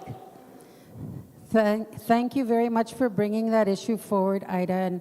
And at Government Services, we actually knew very quickly on that the salaries were severely underpaid for the work that they do, the risk that they go into in different emergency situations. So as a result of reassessing their job duties and potential risk to safety, the Government Services budgets reflected that salary adjustment across the board for our First Nations officers, increasing significantly. So this year we're very grateful to be able to offer that salary wage to our First Nations safety officers. Yeah. I'm glad I hear about the drugs testing policy that is moving.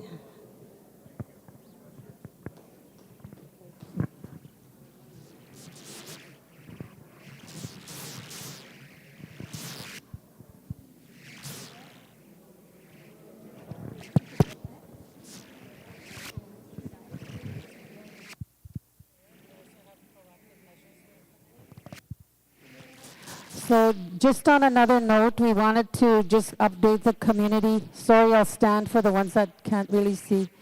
But last year, and we all knew the incidents that occurred at the fairgrounds that happened outside the Gordon Laughlin Memorial Center. And following the incident with a young child kind of being caught in the crossfires with gang situations and criminal activity happening on site, we knew that this year we needed to be prepared. And as a result of that, Government Services Public Safety Department is going to be installing a fencing perimeter around the Gordon Laughlin parking lot with entry points and security officers. We're also going to be doing metal detection to minimize risk for the community coming to participate in the fair events. And again, keeping in mind public safety as a #1 priority. So there's still a number of measures that we continue to build on based on community safety. Those have already been ordered. They've been actually going to be shipping, and we'll be able to take down and assemble and use in other community events as well. Thank you very much. Thank you very much.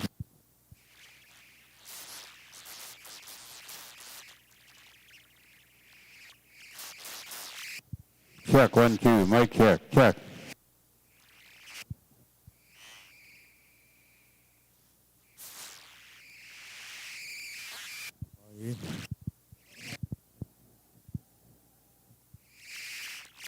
Oh, testing.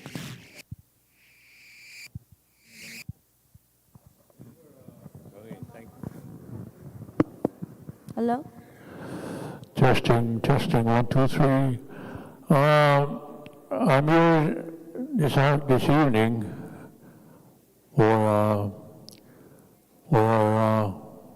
our children.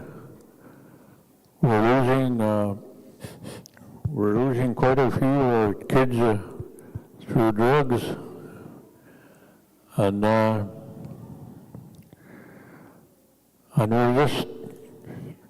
we're not doing anything to help them. And that's what I see. Stay much on remember que rutena ano mustino ano mago skatis siona chiso chik maga eguchen mametoneni tenista ta sito chiago skatis eguchen anteni ten tagi skenoma chik school grade 6 tagi mache paniganima grade 6 grade 7 egoteta giru de chimaganis school tagi tianimo tao drugs and now what they look like and what they do when somebody uses these drugs. It was easy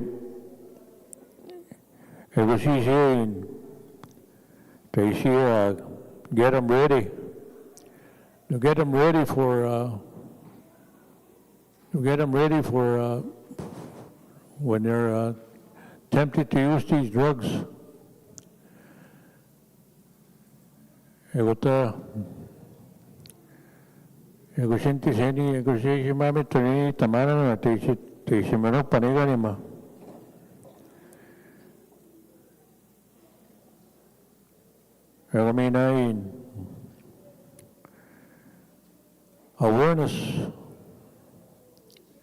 Awareness is another thing that we need to address in this community. Awareness, what these drugs are doing to our community. You know and I know what's happening to our community. We got to write them down. we got to write them down and to post them somewhere, you know. Maybe in a mall there, post them in a mall. Tansisi may you drugs. What it's affecting, what it's affecting the communities. It's not only this community. It's spread all over. You know, it's spreading all over. It's spreading all over. But the thing is, you know, if we can stop it somehow, some way, stay, that we check up on you. What are the any drug dealers? What are the drugs? If nobody buys them, you have to go somewhere else, do their business. But that's another thing that I was thinking about is awareness.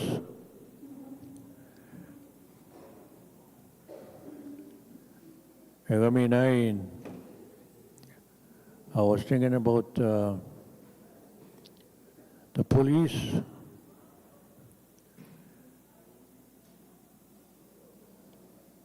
I think they need to patrol the roads, especially in the dark, when it gets dark. Just to stop vehicles, you know. It don't matter which vehicle it is. Just stop the vehicle and check them. You know, because you never know. Stay me ne wale magayon si magani sagu. Una may nain. Kinana ni so gitipeni man o si magani sa. They have to write down what they're doing and bring them to this lady here.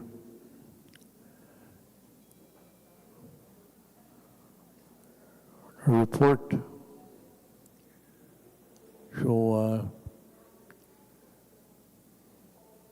So we know what's going on this community. It'd be nice to know what's going on in this community.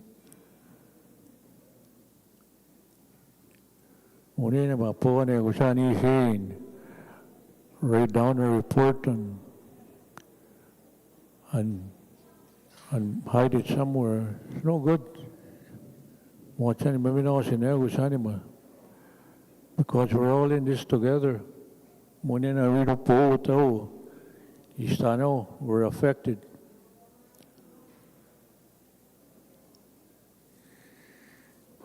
I was thinking about getting a committee ready. Get a committee ready. Drugs, on gang life. Get a committee ready. Anybody that wants to join in that committee, yeah, by all rights, put your name there, and you know, you can benefit. You know, our community can benefit through that.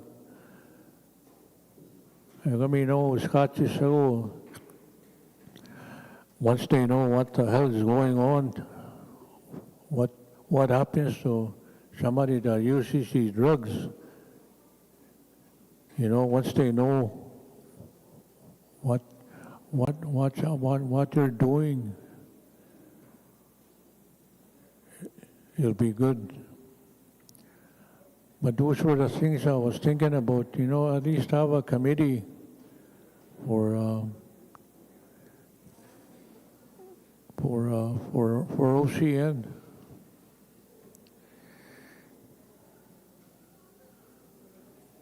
That's about it.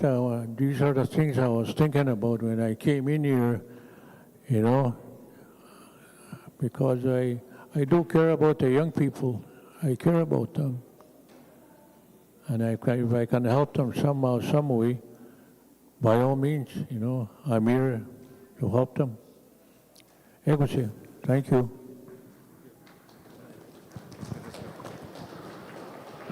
Thank you, Elder, for your words from your heart.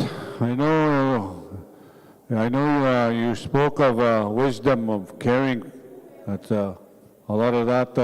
I thank you for your guidance and your words. I think we will relieve government services. Thank you for information. You did a good job in your presentation. So give them a round of applause, ladies and gentlemen. Jessica, you're going to do some... Okay, we're going to pull out 5 of these blue tickets. Gift certificates at $1,000. Just kidding. I think they're $50. Okay, ticket number 230442. Bring it up. Give it to Shorty. Scott Burns.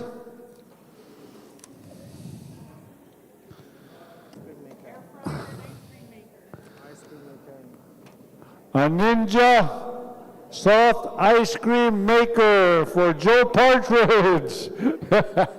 The ticket number is 230479. Whose house are we going to have ice cream? 479. Peggy? Right here, come on up, Peggy. Congratulations. You got a...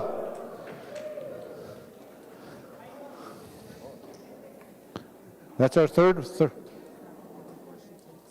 Okay. Item number 4 is... Congratulations, Peg. What's the...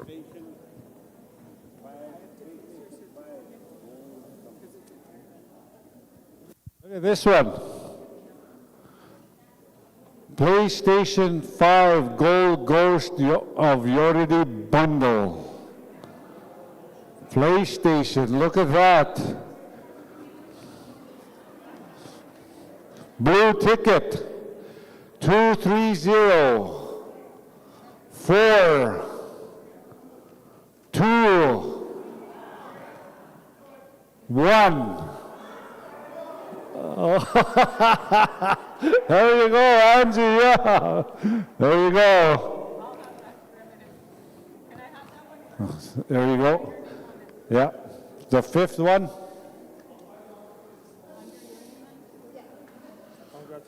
Congratulations. All these items are at the pawn shop you can pick up. Just kidding, just kidding, just kidding. What's the 5th prize here? Oh, look at that. It's the season. Barbecue season. It's going to be your next prize, a barbecue. 230485. You've just won yourself a barbecue. 485 over here. Congratulations, young lady.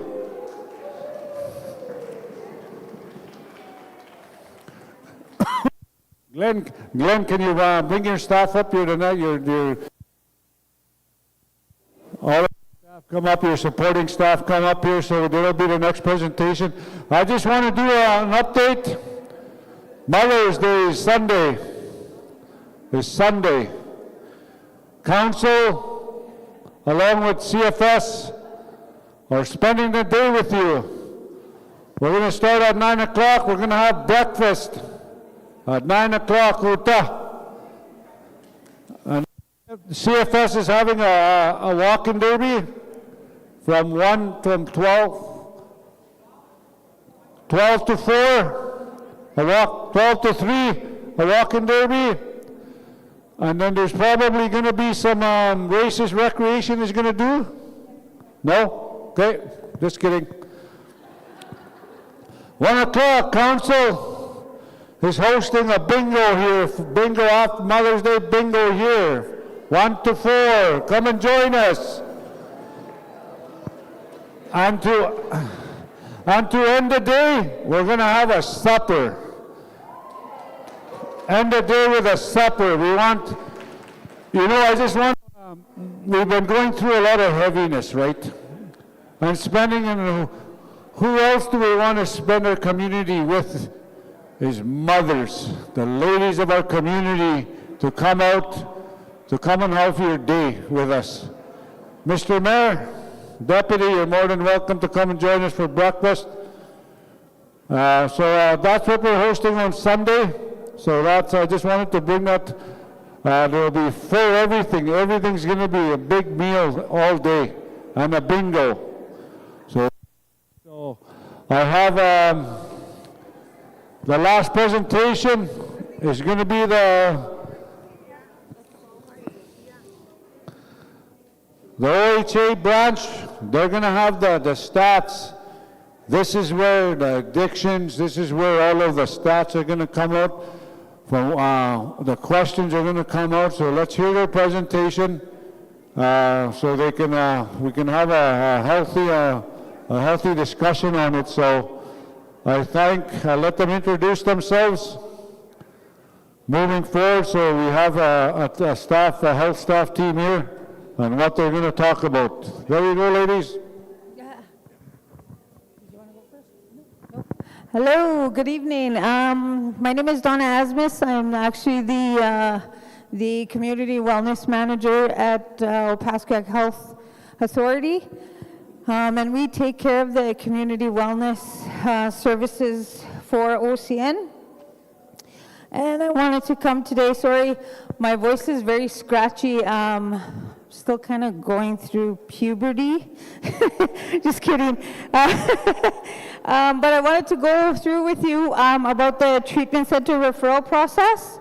But I'm going to actually let our expert in NADAP talk that over with you, because she knows that right from her back of her hand. That's Teresa Young, sorry.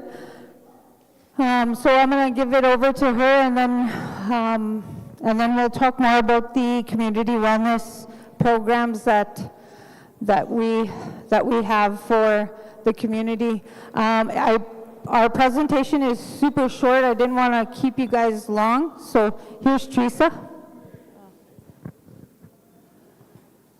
Good evening, everybody. My name is Teresa Young. I'm the NADAP worker for OHA. I'm also an Aboriginal counselor. And I just wanted to share something here that I heard one of our elders say when she spoke about addictions and how our younger youth are being badly affected by addiction. And the one thing that's very powerful for me is our children, our grandchildren, our great-grandchildren, and us as parents, we don't want to bury our own children. And that's the reason why I chose to quit drinking. I quit my addiction because I had a passion for people. I had a voice that I wanted to share. I had a vision for people. And that vision was to be there 100% for them. And I know I'm only one person. And like Donna will talk about when we talk about stats, the amount of people that I work with are the ones that come to me. They want that support. They come to OHA. They want to speak to people. And I have a lot of Indigenous people come to me, OCN, non-OCN. It doesn't matter. I'll listen. As long as they're using their voice, I'm going to listen, and I'm going to do whatever I can to help them go into treatment. And that like, you know, that means I have to go to the PA to make sure that they're being supported. So again, like, you know, I'm here in OCN as a proud member, and I'm very honored to be working with OHA. I know I speak of our people, our land, our culture, and this dark spirit that's among us. I speak to so many people, and I know that my voice is finally being heard, because our people need support, our people need a detox, our people need a treatment center. And I'm just glad that I'm here today with Donna, Marie, and Glenn is here somewhere in the back. Thank you. Oh, the treatment center? Okay, the 21-day program, I know when I do an intake, we have a filing system name called Mustamu, and I always check Mustamu to see if there's an open file. If there's no open file, then I'll do an intake, or Donna will do an intake. Sherwin or Barney will do intakes, and Alexis. So there's lots of us that are doing intakes, and Rachel. So there's an intake process, and then we need to get everybody to sign a consent, because if somebody's coming to me and they're saying, oh, I need this for so-and-so, then it's very important for us that we get a consent, because I ain't gonna share any kind of information to anybody without a consent in our office and in our system. And then we go, like, you know, do they want counseling, or do they want to go to treatment? What kind of resources do they need? And then we work together to make sure that each client is placed to the correct counselor or resource. It could be anger management, parenting, addictions, and then we get to the, like, you know, once everything is done with the intake and somebody comes for wants treatment, then they're directed to me. Then I sit there closely with the clients, and I give them the options. What kind of treatment are you looking for? We have the AFM program. We have Mariola Head's new program. We have the traditional programs, the cultural programs, the 7-week programs. And I know I've sent about 3 people out to Alberta. And I know I have two members that are doing very well today because of the Alberta program, which is really working good. And that's a cultural-based program.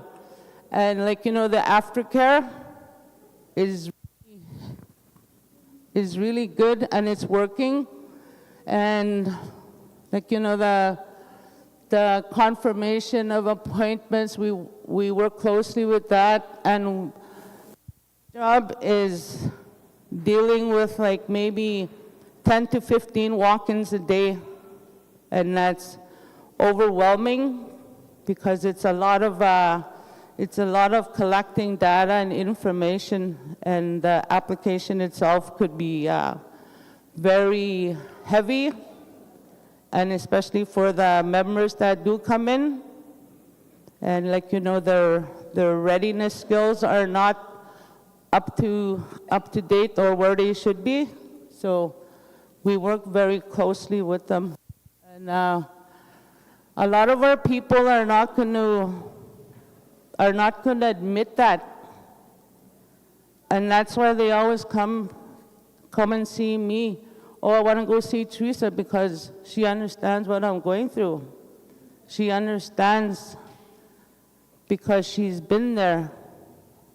And that's the connection that I make. Like, you know, I could have stayed with education before I went to OHA, but my heart kept on saying, I need to go out there and venture more and support our people that are battling this poison that's killing us.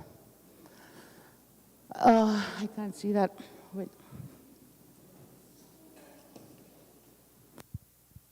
And then there's, like, again, like, you know, I talked about the forms that we need to be completed with NADAP, and then the medicals. And I stress that out to many people.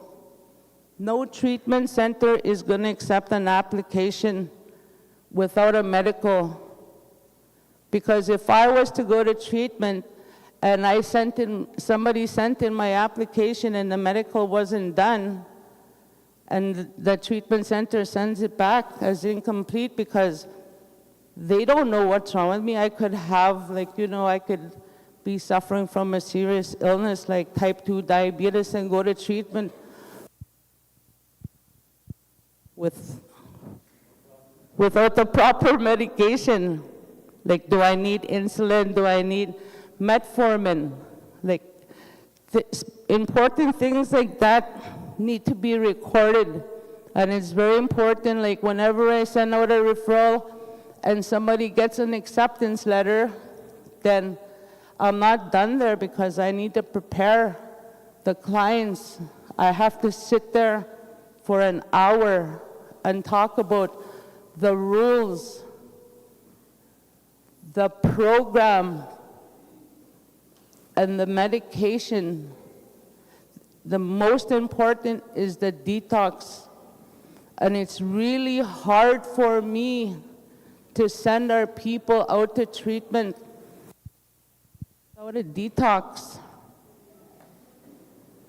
Most of our people are self-detoxing. Most of our people are crying because they say, can you just take me out to the land and leave me there so I can detox? So they know they're safe from harm and from this dark spirit. And you know, that's the passion I carry for people, because they're crying out for help, and I won't leave them alone until I find the proper resources for them. And you know, I know when they want treatment because they're going to stay committed to and self-detox. They'll come to me and say, Teresa, I'm 5 days. Like, you know, that's a lot for somebody, for one person. And like, you know, we have nurses here that do our medicals. Some days I'm overwhelming our nurses because, like, we have Noah ahead. He says, wow, Teresa, you keep me busy. Like, it's not me, it's the clients. And then, like, you know, I work on letters of support for our community, for council, for housing, because a lot of our people are lost. They had balance at one time, and then just like that, it's all taken away. And I do what I can to support them. Even if I send out a referral, they come up, when they come back from treatment, I'm doing aftercare. And it's always said to me all the time, Teresa, leave work at work. I can't leave work at work because my heart is so heavy. I have everybody in my heart that I take home with me, but I always say in prayer, I pray all the time to Creator, to guide our people. It's not easy. It's not easy living in this community. It's real hard. I see our elders hurting. Our elders are suffering. And a lot of our people that want help, it's not easy for them to say, I don't like doing this to my family, help me. So then I think, then I have to work. Like I said, I don't give up on them. We make sure that we have a good support system for them to escort our members to treatment. And I also, we do the alcohol assessment. An alcohol assessment allows me to show the clients, okay, these are the areas you need to work on. It could be family, it could be relationships, it could be residential school, it could be abuse. And then I send that to a treatment center, and that tells the counselors at the treatment center, okay, we're going to be expecting so-and-so. We need to assign this client to here so they know what areas they need to work on. I know we sent a couple of guys up north for how many weeks, Donna? 14? 14 weeks. A 7-week program. They tell the treatment center they're not ready to come back. They want to stay longer because they need more healing. So the treatment center lets them stay. And you know, it can take a lifetime to heal. As I know on my own journey, it took me 2 years. And a part of my sharing with our people is we all have this inner child. And a lot of our people are angry because they say, why do I drink? Why am I like this? Why am I a monster? Why am I like him? Why am I like her? It's because of our own upbringing. A lot of our people grew up in balanced homes. A lot of our people were hugged and said, I love you. And 90% of our people didn't have that. And that's why they're so lost. And half of them end up in the system. So I don't want to talk too much about that. Donna's already eyeballing me. Kidding. But yeah, I just wanted to share that with you. Thanks.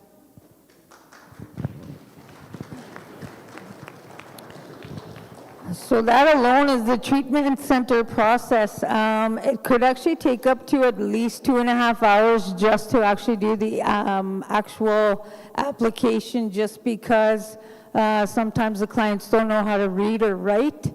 So Teresa has to, or one of us have to help with the process. I just wanted to also talk about some of the barriers that we do have when it comes to treatment centers and adult clients. We do have a lot of parents who do come and, you know, advocate for their children, which we love to see. However, if they do not sign that consent of release of information, we can't share any information with you. And sometimes they don't want to sign it just because of that. So we kind of get the earful, which we're okay with. And like Teresa said, she has 10 to 15 walk-ins a week.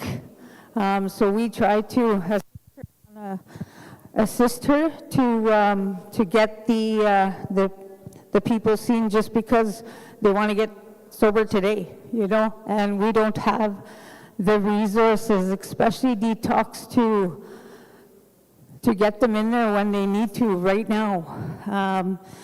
We did talk about the detox to the NIHA. However, there's no room at the hospital. There's no room anywhere. As you can see, when you go to the hospital, you're waiting 10, 15 hours just to see a doctor. So that's the issues we have with the detox, just because there's no room. However, there is the RAM clinic that's going to be, that's already started at the town of DePaul, which is a great program. Right now, we actually have 860 client files that ages from 4 years old to 84 years old. So that's how many clients we see out of 19 employees that we have for mental wellness. 220 of them identified to have addictions. So, and Teresa is the only NADAP worker, so we help her as much as we can. We do have an opening for a NADAP worker, so if you want to come in, and she's, honestly, she's a superhero. She tries to do a lot in such a lot of, she's just wonderful. I just wanted to share the community wellness team, just to show really quick. I know you guys probably can't see it out there, but this is how many people there are. I don't want to go over the whole staff list, so, but we will go into the programs and services that we do provide. So we do have 3 contracted work professionals that do come in. We have the psychologist who comes in once a month for a week, along with a family therapist and another behavioral health clinician. And then we have the OAT program, which is the opiate agonist therapy program. That program is actually full, and it's always full. So, but they have it's for people who struggle with opiates. We also have grief and loss program, family support, suicide intervention, parenting, couples counseling, addictions assessment, which Teresa talked about, counseling. We just finished our 21-day land-based treatment program. We actually started that program last year. It was one of Teresa's dreams. So she brought it forth, we made it happen. We just finished our 5th one. I'd say we'd be sitting at 60% of people who came into the treatment have actually finished the treatment. So I think that's actually pretty good, considering, this is just the pilot project. But the sad thing about it is that most of the clients that do come into the treatments is that when they get back, they got nowhere to go. They have no housing. They get their anxiety up in the last week that they have to come back. And we just try to tell them, let's just come and see us. And we'll try to help you get accommodations, or, to help with applications for housing. And then we're in collaboration with the 21-day with Child and Family Services. So I want to actually thank Child and Family Services for allowing us to use their facility. We just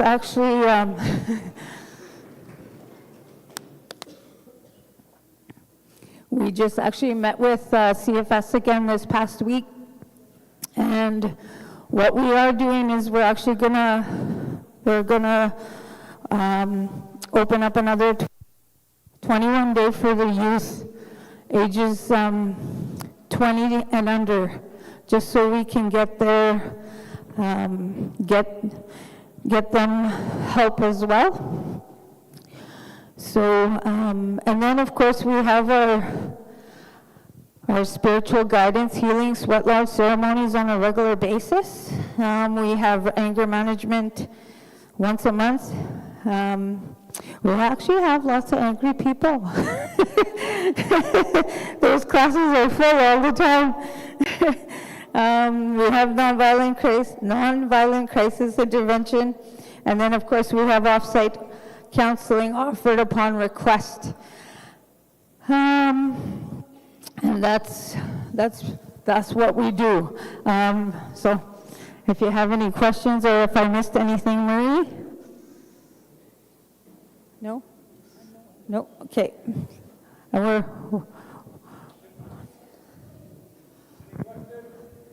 Check. Do you have any questions? Just raise your hand and the mic lady will be right there.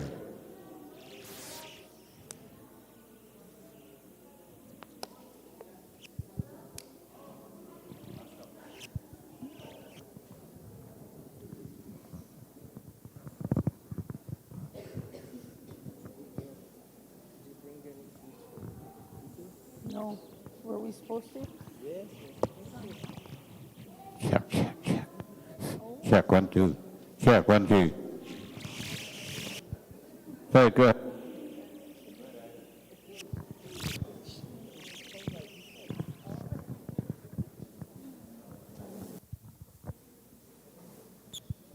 Ida?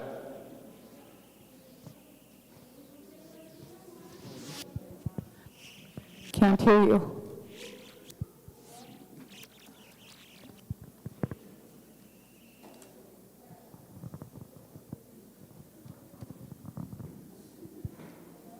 Hello? Hello? Hello? Hello?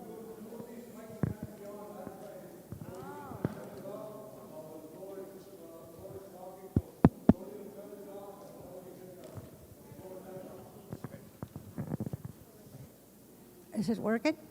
Okay. I know you guys say you talk about the programs we have, yet it's not reaching the people, right? From the recent passing of a young lady who was wondering if there was immediate help for her, and there were people telling her, no, there's no immediate help for you. So the treatment program or center you're talking about, hopefully it includes detox, immediate help. Because those people need help. I've seen it myself, what people go through when they don't have that, what their body needs. So I'm thinking, hopefully the council is considering a detox center with trained people to help these guys get over, the initial attack of that withdrawal. And I was hoping this lady that passed, her message reached you guys. The workers and the politicians, that they listen, that we do need help. We went through that ourselves in our own family. So, but there was no help then. So to me, I think there's other things we could do, and that people are available for these, not during 9 to 5 hours, available 24 hours or 12 hours, whatever, that can help people get over whatever it is. It's a drug use or emotional breakdowns, stuff like that. There's no outreach for that. And I always thought, our ministers, what is their role here, other than Mianiwak, going to church? Could they help out more out there? That kind of outreach that people need, the young people need. I think that's what's missing here in our community. That should be part of our plan, inclusive. of our elders, because elders got to do more. Una po tawas ka na piyak, and then, you know, we got to do more. That's all. Me and Simagan Sagut deal with that, right? There was one there giving CPR right up the ground. And then they take that person to probably to the hospital, and they said they wait about 2 hours to sit with them, make sure that person's okay. So I think detox would have a role in that as well. I couldn't agree with you more, Ida. We definitely do need a detox here. But like I mentioned, detox, you actually need a 24/7 on-site nurse and doctor with them at all times just to administer the medication that they do need. But the hospital, and we just don't have the room for the detox or the actual, the nurse capacity that we have to have for the detox center. I just wanted to touch base on the Egg Lake treatment center that's in process, I guess you can say. We as a community wellness team, we met and we talked about what kind of programs should be in there. How long it should be, staffing, and how it should look, and the design, and what we wanted to see. But the thing is, we need that funding for it, and the longer, the more expensive it's going to be to build.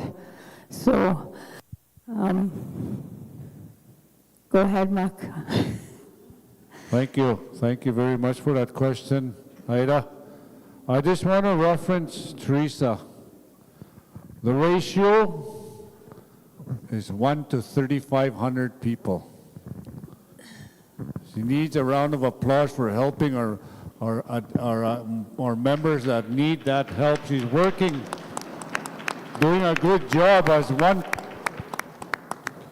So when the council was assembled, the ratio was I went into the health department, said, how much more workers do you need? Because the budgets were coming, how much do you need? So we're going to enhance the programming. One person can heal all of us.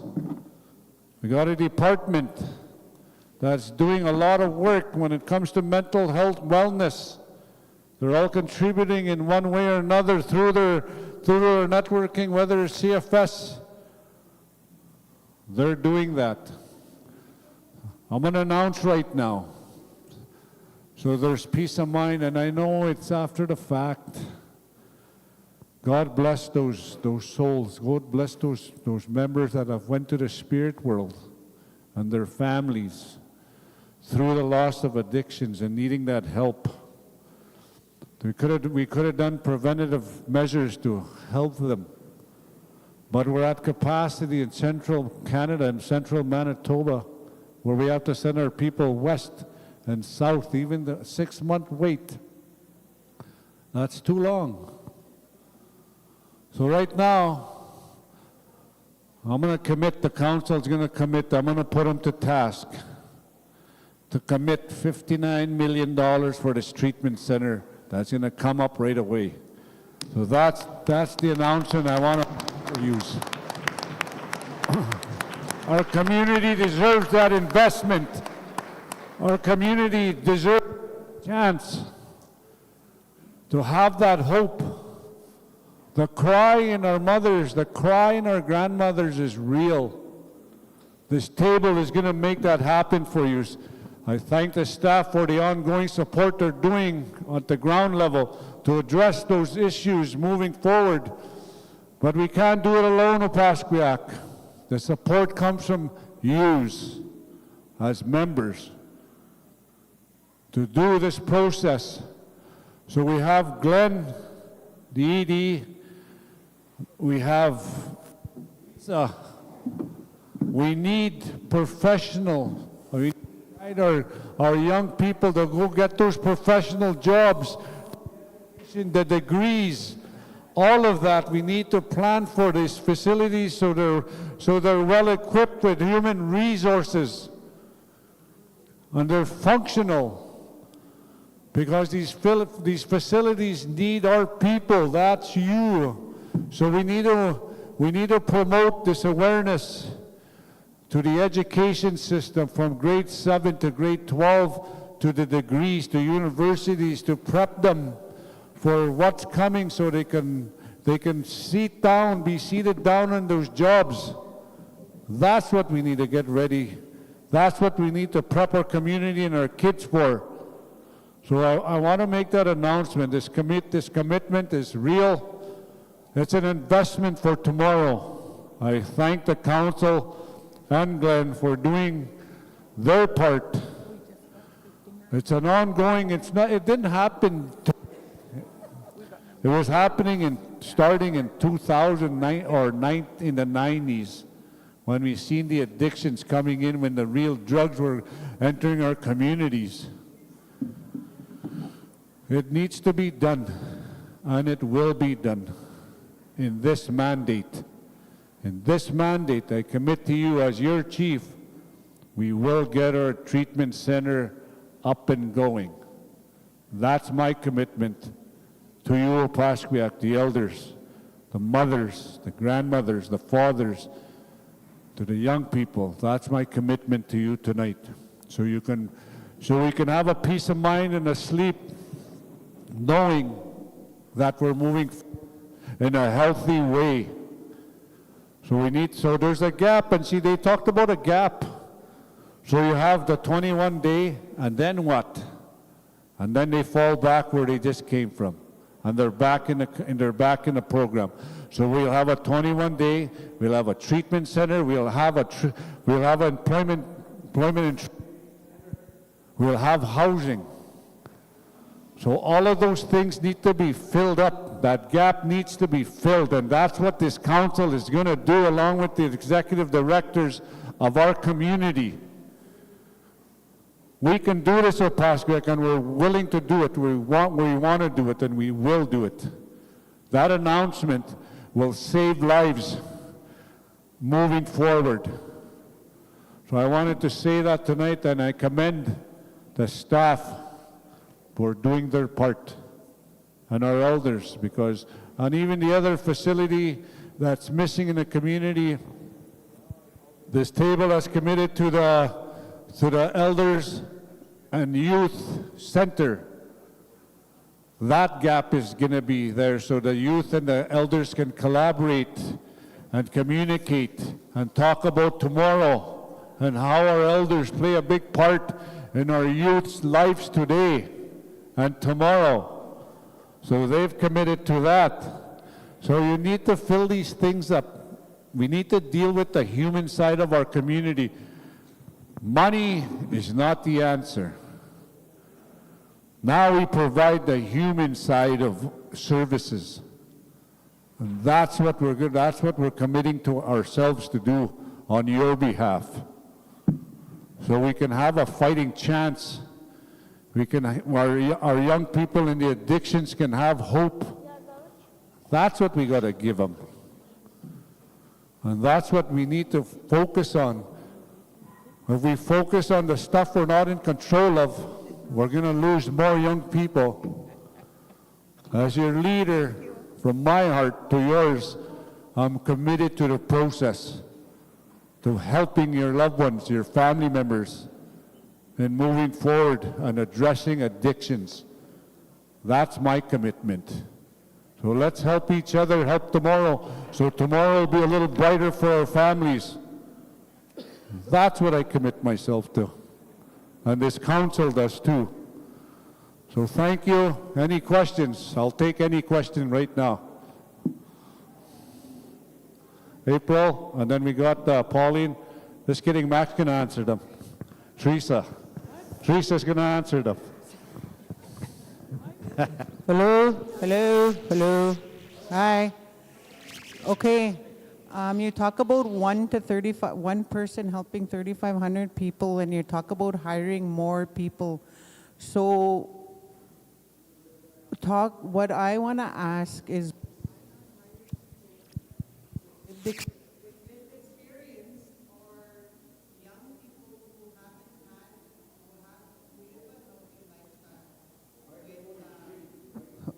hello, hello.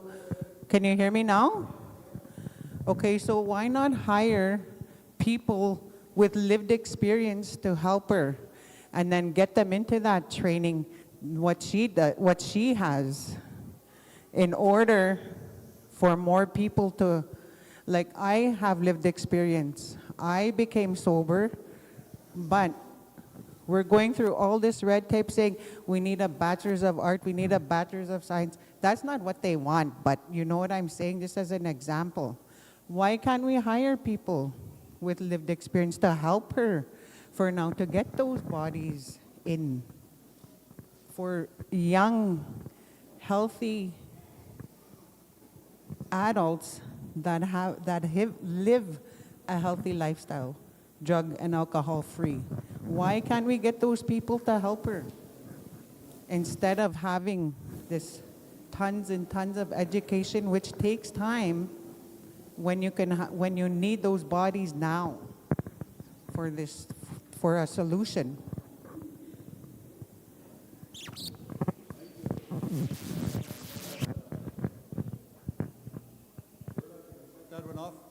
All right.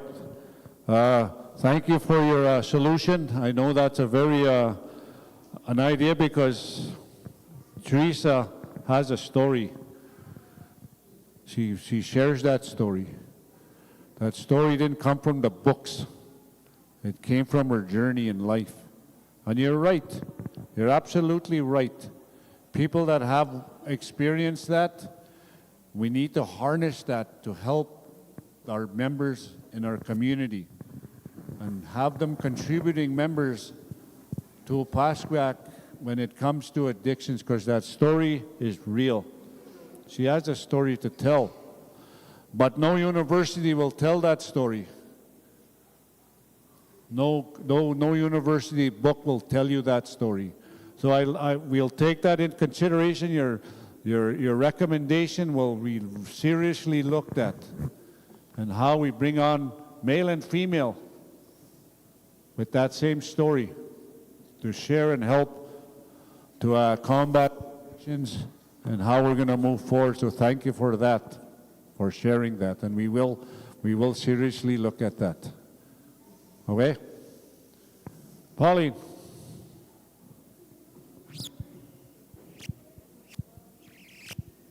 Hello? Hello? Testing. I just want to thank you ladies for that presentation. In the short term, my question to leadership is prevention. There's prevention money that comes in the community. I know it's $4 million, and you have the option of taking it all, $8 million. If there's an issue for funding in the short term, take that prevention money and start something for the community, because nothing's happening right now while you're working to get that funding. I'm speaking as a mother who has a child who is going through detox right now. I just spoke to her today. There's no aftercare. There's nothing there for her. We need that. She doesn't want to leave the community to get treatment. She wants to stay home where she has supports. I have to advocate for her. I haven't seen any kind of prevention programs coming through this community. And we're losing our young people really fast. And one is too many. Thank you, Pauline. We will look at that proposal money, Glenn, on your board, and how we can attain those resources to bring on more bodies and people, to bring on staff moving forward and how we're going to do it. We have the long term is the treatment, right? It's not gonna be built tomorrow. But if we have those financial resources, we can bring in more bodies and build a team that's gonna have to bring the services to our young people, male and female. So thank you for that recommendation. We will look at that, attaining that within our budget. I'm not sure if we have those resources right now, but we will. I know the council will sign a beast in those resources. So thank you for your comments, and we'll look at those financial resources that we can have in our system. Anybody else? Esther?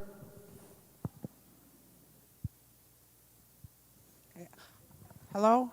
I missed the whole presentation. I had to go home and ice a cake. But my question was about the aftercare as well, because I had a son who was a gang member, and he's still deemed as a gang member. However, he still gets out in the community and he speaks up, and he speaks from the heart, because I raised him, and I raised him to have heart and empathy. And he took the 21-day program, and he was a team leader there. However, when he completed the program, there was nothing in place for him for aftercare. So it was basically push him out the door, and that's it, goodbye and good luck. So where was the aftercare? Is there going to be like, I'm speaking for my own self as an addict. I was an alcoholic, and I managed to quit. And I didn't quit just like that. And I quit on my own, thank God. But I fell many, many times. And there was nobody there to help me. And when you have somebody who is addicted to alcohol or drugs or whatever, where's the aftercare in the community? Like, do we have advocates in each department in health? Do we have advocates in social development? Do we have advocates in education? Do we have advocates in the elders community? Because that's what we need is advocates, and we need aftercare, and it would be like a stepping program, because nobody is going to quit doing drugs in 21 days. It's insane to think that that's going to happen. Or it won't even happen in 3 or 6 months. People continuously fall, they have setbacks, and they go right back in. So where is the aftercare? What is your long-term plan for it? Is there a short-term plan, long-term plan? And if you have the money, how come there's no, maybe you should have like a 40, 50 bed facility. That's my question. Because I'm speaking on my own behalf and my own lived experience. I've had to live through watching my kids were drug dealers. And they're the ones that continuously get arrested, and they're continuously put on social media, and their names are on there. And then other families have their children arrested, and there's no names put out. That's my issue. And then with health, how come they're not out in the community engaging with these addicts? Get out there and get surveys. Question them, what do you need? How can we help you? Don't sit in your office and hide. It just isn't going to work when you're sitting in your office. It just won't work. Look, we go across the river. How many of our people are over there suffering on the streets because AFM has their doors locked? Why should we lock the doors to our own people? That's all I have to share.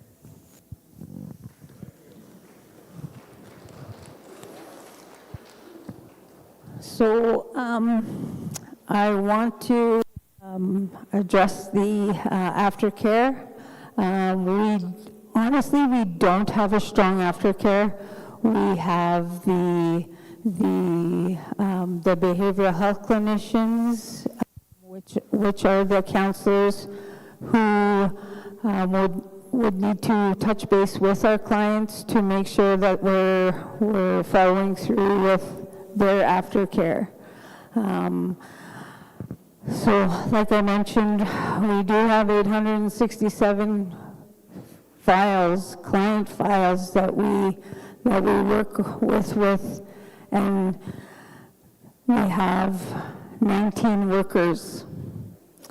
So I'm just, and that's our fault by not, but we will come together as a team to build that strong aftercare program to actually address this issue.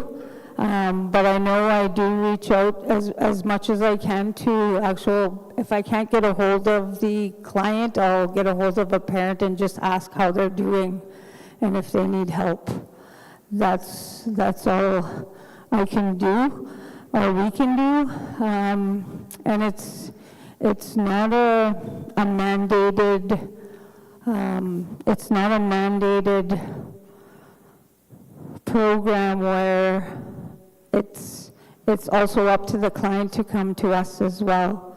Because if we don't hear from them in like 3 months, 3 to 6 months, we'll close their file. So, and after how many tries that we've tried as well. It's just a policy that we follow as well. I mean, I was looking at the ratios for how many clients that a NADAP worker should have. Actually, a NADAP worker should only have 35 files. She holds 220 files all by herself. So you see the ratio of what we're dealing with. I can't remember the other question. Oh, Brian will answer that one. I just wanted to add on that right now there is a strong aftercare program being built between us and CFS.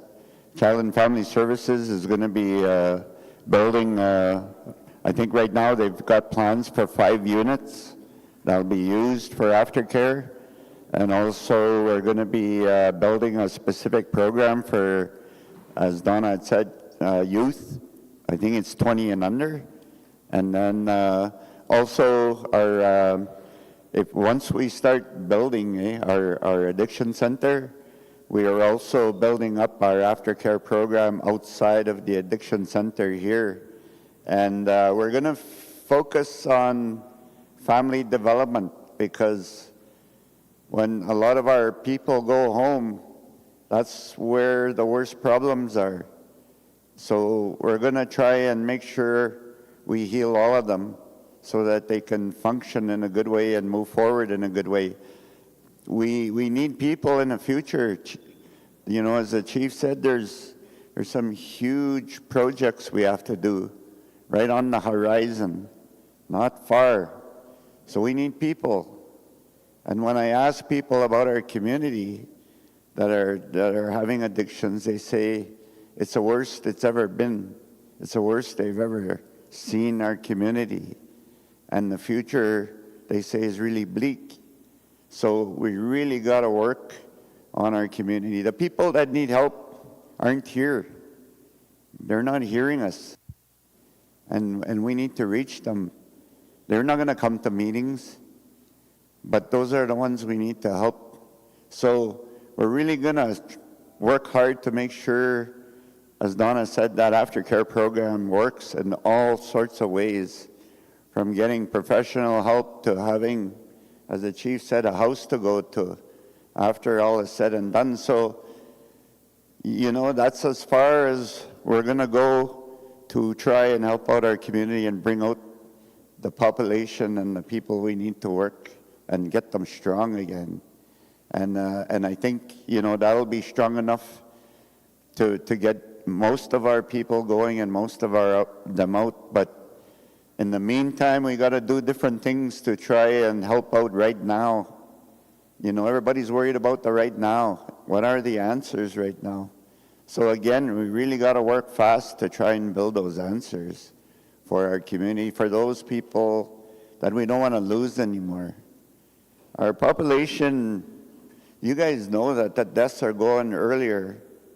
You know, they're 30s, you know, in their 30s.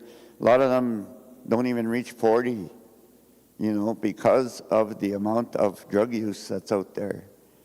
And the power of that drug. The power is so strong, you know. How strong do you have to be to break that? To make a shift and a change happen. So when you think about that, you know how strong we have to build programs for people and get them out of that. Because what we're up against is really strong too. And we got to be stronger. Somehow, some way, we got to find that way. And building everything together, you know, you start off with detox, you go into the program, and then you have aftercare. So all three are going to be built along with what the chief has committed to. If he's committed to building those assets, we got to be committed to building the programs. And it's got to be the strongest programs going because, again, the meth is strong. I don't know if anybody I think there's only one program in Canada right now that's able to deal with that drug and get people out of it, and I think it's based out of Calgary. So we got to go learn what they do and how they do it because they have a lot of problems over there too. And the thing out is we're not the only community suffering. Every community in the north is suffering right now. That's why it's hard to get into treatment centers. It's hard to get help because there's so much need out there. It's not just our community, it's every community. Some of them in our communities, it's the elders too, you know, that are involved and are going through addiction. So, you know, it's a lot of work, something we have to watch out for, you know, but you guys are out here, you know, and it's people like you that kind of keep our structures and our community going in a good way. So all of us are up against lots. We have lots of work to do. We got to be fast. We got to work together. It's, you know, I wish it was just, you know, in the old days where you just right away you start work, you start putting up the walls and hammering away. But now it's so expensive and it takes so much planning. Sometimes it takes a lot of the work away that you need to do to start helping people out. So we got to deal with all those issues. But, you know, the commitment is there. Chief is there. He's totally committed. And, you know, you guys are here, so you guys know what's going on. And we'll take it from there. We all have to move forward in a good way. But we all have to do it together. We have to back each other up. We have to help each other out. We have to support each other. You know, that's the only way we're going to get ahead. That's what kept OCN going. You know, Chief always talks about that. And he's concerned and concentrate on the social aspects of our community. You know, that culture and that protection we had is gone. We lost it. It's not helping us anymore because not too many of us live it.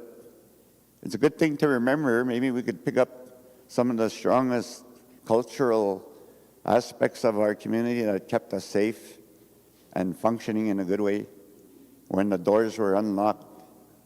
So lots of work to do. And probably will never reach way back when things were safe and good in our communities and the doors were unlocked. But we'll come a long way.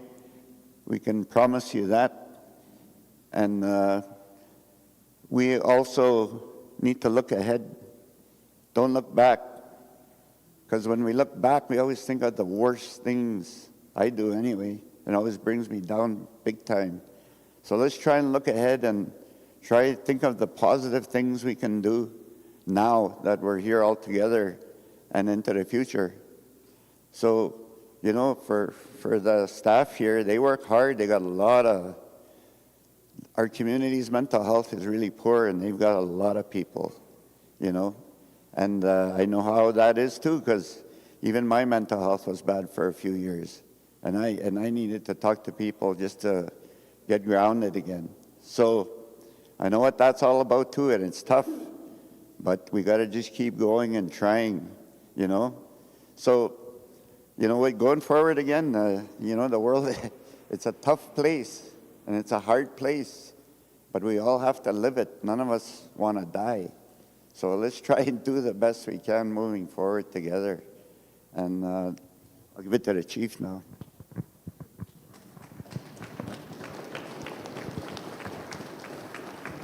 Thank you, Glenn, for your, Glenn is the ED, he's supporting his staff tonight, and so I wanted him to say some remarks in respects to the moving forward plan when it comes to addictions and mental health and the well-being of our community. So I thank him for his words of wisdom, and I know his words come from his heart. Any other questions? Or you want to have some, oh, sorry, here we got Charlotte here.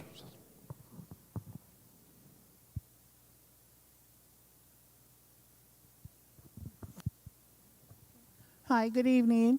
I just wanted to make some points that I've just been writing some notes down. I don't need any answers tonight. You know, this is something that's going to take a lot of planning, a lot of discussion. And tonight there's, you know, we have a small sample of our community members here, and we have a very large sample of community members who are suffering out there in silence. And you know, Glenn mentioned those are, you know, we have a lot of people who do need that help. It was, you know, it was nice to hear Glenn mention, you know, we're not the only community experiencing these issues. You know, I just came from a community in Alberta, and that was part of the reason why I moved home, you know, to share my experiences and to come and teach and to be close to family. Because of the ordeal they're going through. You know, a lot of people talk about the residential school system, you know, and the intergenerational effects and how, you know, the horror stories we hear about residential schools in the past, the elders say, those stories are just going to get worse. And now I know what he means. You know, finding the unmarked graves, the issues we're dealing with in our community with our young adults. We're seeing an epidemic. We're losing our young people. I've never seen this. I've never heard my late parents talk about it. I've never heard my grandparents talk about it. I've never seen it in my lifetime. So, you know, this is something that's new to us. And, you know, with these new drugs that are hitting our, and affecting our community members, they're powerful drugs, they're powerful. It trickles all the way down into our schools and our students and our young kids. You know, when we talk about networking, it's really important that we do that networking. It's not just the people on the streets who have those addictions. You know, there's lots of families suffering in silence, tragic deaths. Our kids are witnessing, they're hearing all of that. You know, I brought my granddaughters with me and their friends, and those are my strength. Those are our strength. You know, those are what keep us going. I know we have a lot of work to do with our land-based program. I applaud the ladies and the men who work in our healthcare system. We do have a shortage. You know, I want to share a lot more with time and everything. I do have questions, but I don't need answers, you know. One of the things I wanted to mention was our community, you know, in Opaskwayak and Swan River, they had an AIDS epidemic right now. And speaking with the health nurses from there, SAP passed a bylaw where they got rid of all the needles. That was what was causing this fast spread of the AIDS disease. you know, our young people or whoever is suffering and using needles, the next person was trying to get that needle because of the blood that had a little bit of that meth in it. And that's how this epidemic was growing. So they passed a bylaw to get rid of every safe, you know, what is that they call it, a safe injection site, or what is it called? I wrote it down here. What is it? Yeah. So, you know, things like that we got to consider. Even educating the public. What does it look like when someone is on meth? What does it look like when someone's, you know, experiencing psychosis? A lot of our people don't have that education or even knowledge of how to recognize, how to help, who to call for support, how to help their loved one who's in that state in that moment. You know, experiencing this in my family, I used the First Nations police. We got to know their names. They became an ally to our family for our loved ones. You know, it was so nice to see people who were so willing and so kind to help our young people suffering from addictions. Yeah, and I'll mention our drug policy. You know, I think that's really important because drugs in our community, that's a huge economy. They're making so much money off of our people, especially when there's a lot of money that comes into our community. A lot of drugs follow that money, and they prey upon our people. And our kids suffer, our families suffer. So having, you know, random drug testing, you know, when I applied for a teaching job in Saskatchewan, to even be considered for an interview, I had to submit my resume, a criminal record check, vulnerable sector check, and a clean drug test before I was even considered for an interview to teach their kids in their community. They want healthy people helping their kids, teaching their kids. So I think that's something that we could work on for ourselves. It's not to ridicule anybody. It's not to put down anybody. It's to help that person, help that family. And I could go on, but those are just some questions, some, you know, some of my opinions on that. And our teachers need education on how to recognize when our kids are vulnerable to gangs. What are the kids wearing? You know, we got all of that education in Alberta for the teachers. So, you know, we just need that awareness to reach everybody in the community, not just our health department. That awareness has to reach everybody. Okay. Thank you. Thank you, Charlotte, for those insight remarks. I know you're not seeking the answers. The answers are in this room. We're all here. We all have that answer that we want to contribute to this process. I know Glenn has done a tremendous amount of work with his board. All of us have done a tremendous amount of work as branches, as council members, as elders. Our elders are, I want to speak of our elders. Thank you for your remarks. We will get you, we will see, we will come up with the solutions and moving forward, because your examples, living off reserve, and the impact you've seen and brought the story home to share it, and it's going to be here soon, you're saying, and it is here. And it's going to be first. So thank you for your sharing your experiences and bringing them home. The elders here, I want to apologize. In a meeting in this kind of setting, we allow our elders to speak in presence, and we forgot about that. We're following that. So I want to apologize. Say I'm sorry. I'm sorry where we should have had our elders speak of yesterday and what they want to see in the community. A few of you spoke of thank you for giving us that guidance.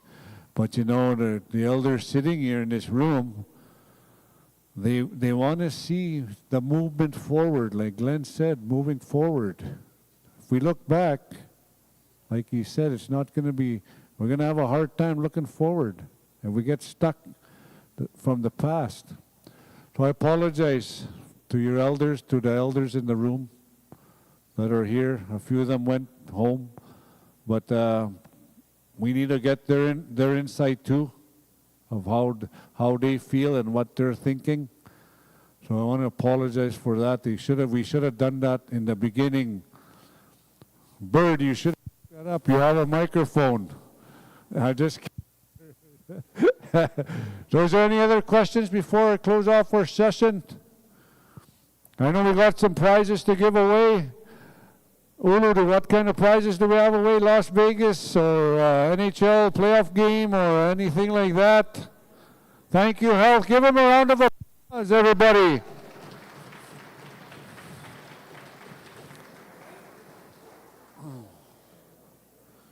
Okay. 7 prizes. Please don't go anywhere. 7 prizes.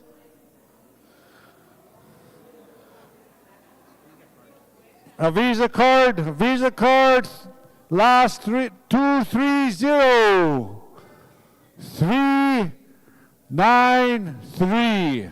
You just won yourself a Visa card. 393. Blue. I want some red prizes. Do you have anybody? You have anybody? They're gone. Right there, okay. Virginia McGilvery won.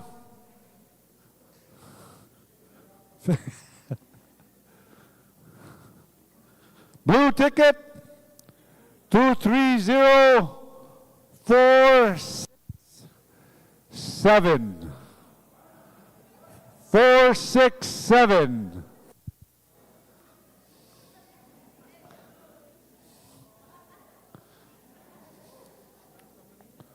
I don't know. You have anybody? 467? Going back. Going Isa. Done, we withdraw. 230-487. 487. 487. Gone. Just anybody?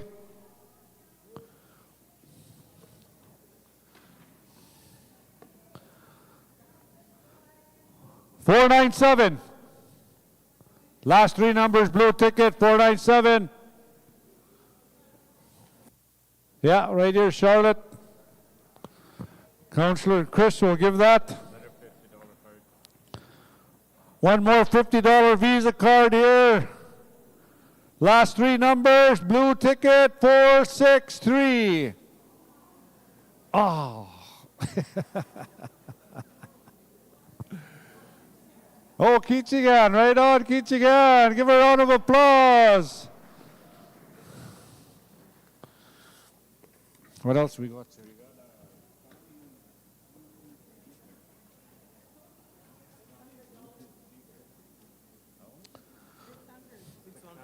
This Sony speaker is worth $600. It comes with a Ernest Monias CD. Blue. 230 468. We got Marie over there. Okay, Marie. Blackstone 36 Oh, look at this one, mothers. You want to win this one. 36-inch black stone grill. 36-inch black stone grill. That's the one you want to win right here. Did somebody win? No, I didn't. This is the ticket right here. Okay. It's 36. Yeah. 36. Oh yeah, that's an air fryer in there. Make Bannock. Oh, never mind. This is just a regular Blackstone. 230 4 6 9 469. You've just won yourself a Blackstone grill. 36. Oh, Lori, here we go, Councillor Lori. There we go. Woo! She needs a certificate. Yeah. This one is a 20-inch Blackstone griddle with the air fryer. Sorry.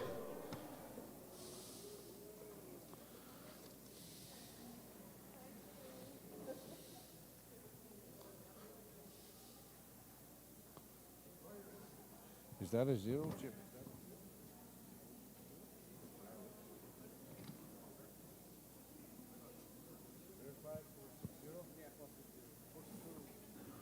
Sorry, this one's in syllabics. 230 4 6 0. That's Nicole. All right. What else we got here? Oh, look at this one.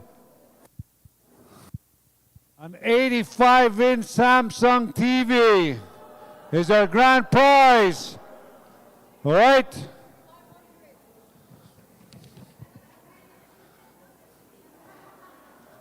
You have a ticket card.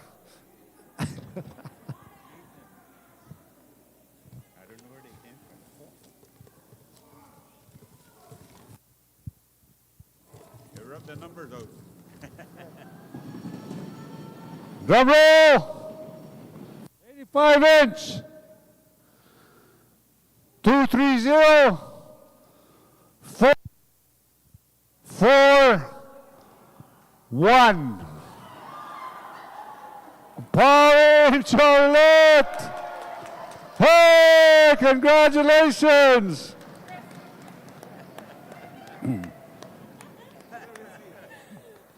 The other prize is Shorty's cane. Just kidding. I want to do some closing remarks. I know tonight was a heavy discussion tonight. I want to commend each and every one of you as our visitors for joining us, our brother and our sister for coming to listen to our discussion and moving forward in a good, healthy way. To the elders, to the youth, Roberta, thank you. Thank you to the community. Thank you to the staff and the council. All right. Thank you. On myself, thank you from the bottom of my heart for participating and coming out tonight. So what we'll do is we'll have and we want to, excuse me, Daisy, don't go out yet. Yeah.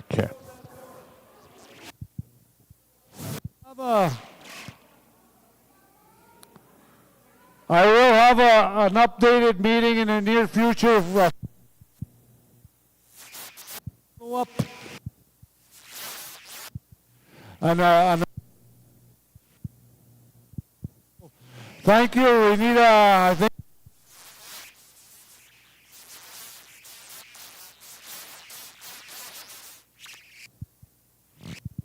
There.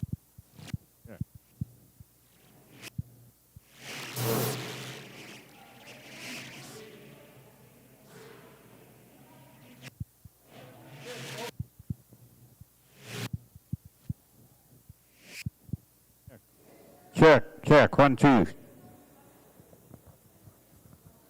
Matisa nanas komonano. Mamoi kamawai sugat siya no tawinan kinanas komit nan tape ano tsumagaw. Kau tago siguro agi pa mamawiyak. Egi piane muta make ko na tan sitati semeno panego te seni gano ma di tainan. Ini ko mistega kena ke ko na pa kamiska ko ak. Eko sima no tao kinanas komit nan tape ka kena ke kon taminos tayen. Tapentau yaka kena ko smami tonen segan tamini gayak. Mina ka kena tasitus katoak. Mino ay ni tayak. Atika giwe ako mino matanana kachiyak. Umano sa ritipis ka ko estaminuan epiyak. Mina yagisisiro tawagok. Nto temenanak. Kakit temay ko chik. Nana toge ko na kiskero chikate. Tawi chigo isa chiko isto mino ay tamini chik. Mina nanas ko mau kimagan mina una suwainiwak. Kapi atsa mustako agok tansio may tispani ko mota kiti tainak. Eko si manuta o itapay nanas ko man. Aho. Thank you very much. Have a good evening.